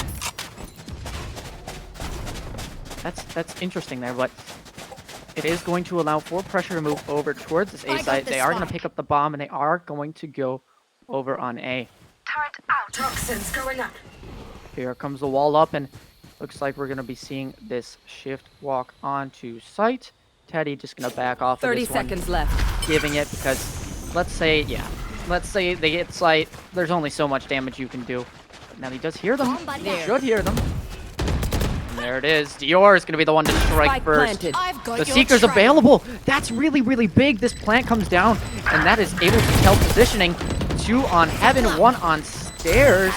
And now they have to speed this one up if they want to catch them off guard. The flash gets caught out, but Sin finds the headshot. Isle trying to get in on the action, but gets One dogged. enemy remaining. Gets traded. Cringy, and Dior is going to be able to get 3 on that round. Poseidon takes the lead once again. Switching sides. but never Match fear. point. Because fate is here. They can still bring this back. 13-14. Pick up 3 rounds right here. This is looking like a fate game. We'll see if they can't do it.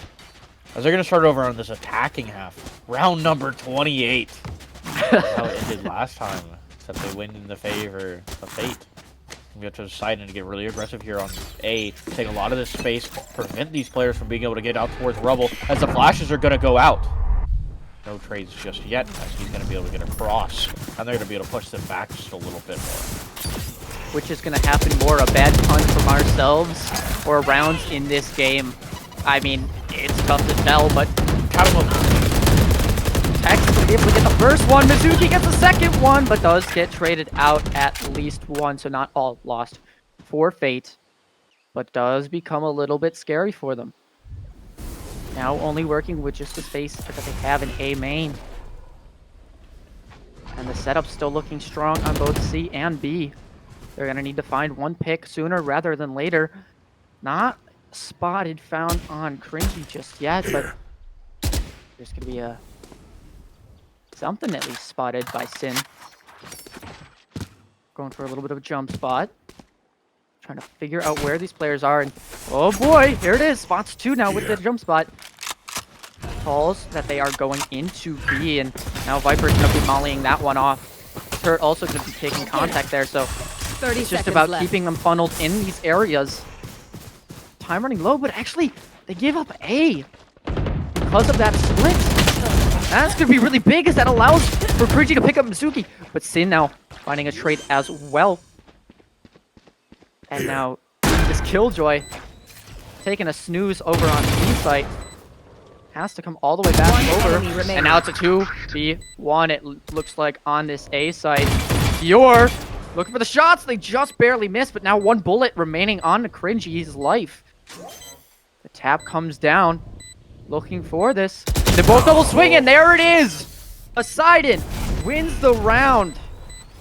And they don't even need the Killjoy. They said, random, you can stay over on C. We got this on A. Poseidon win a long, long series, but they converted out 15-13.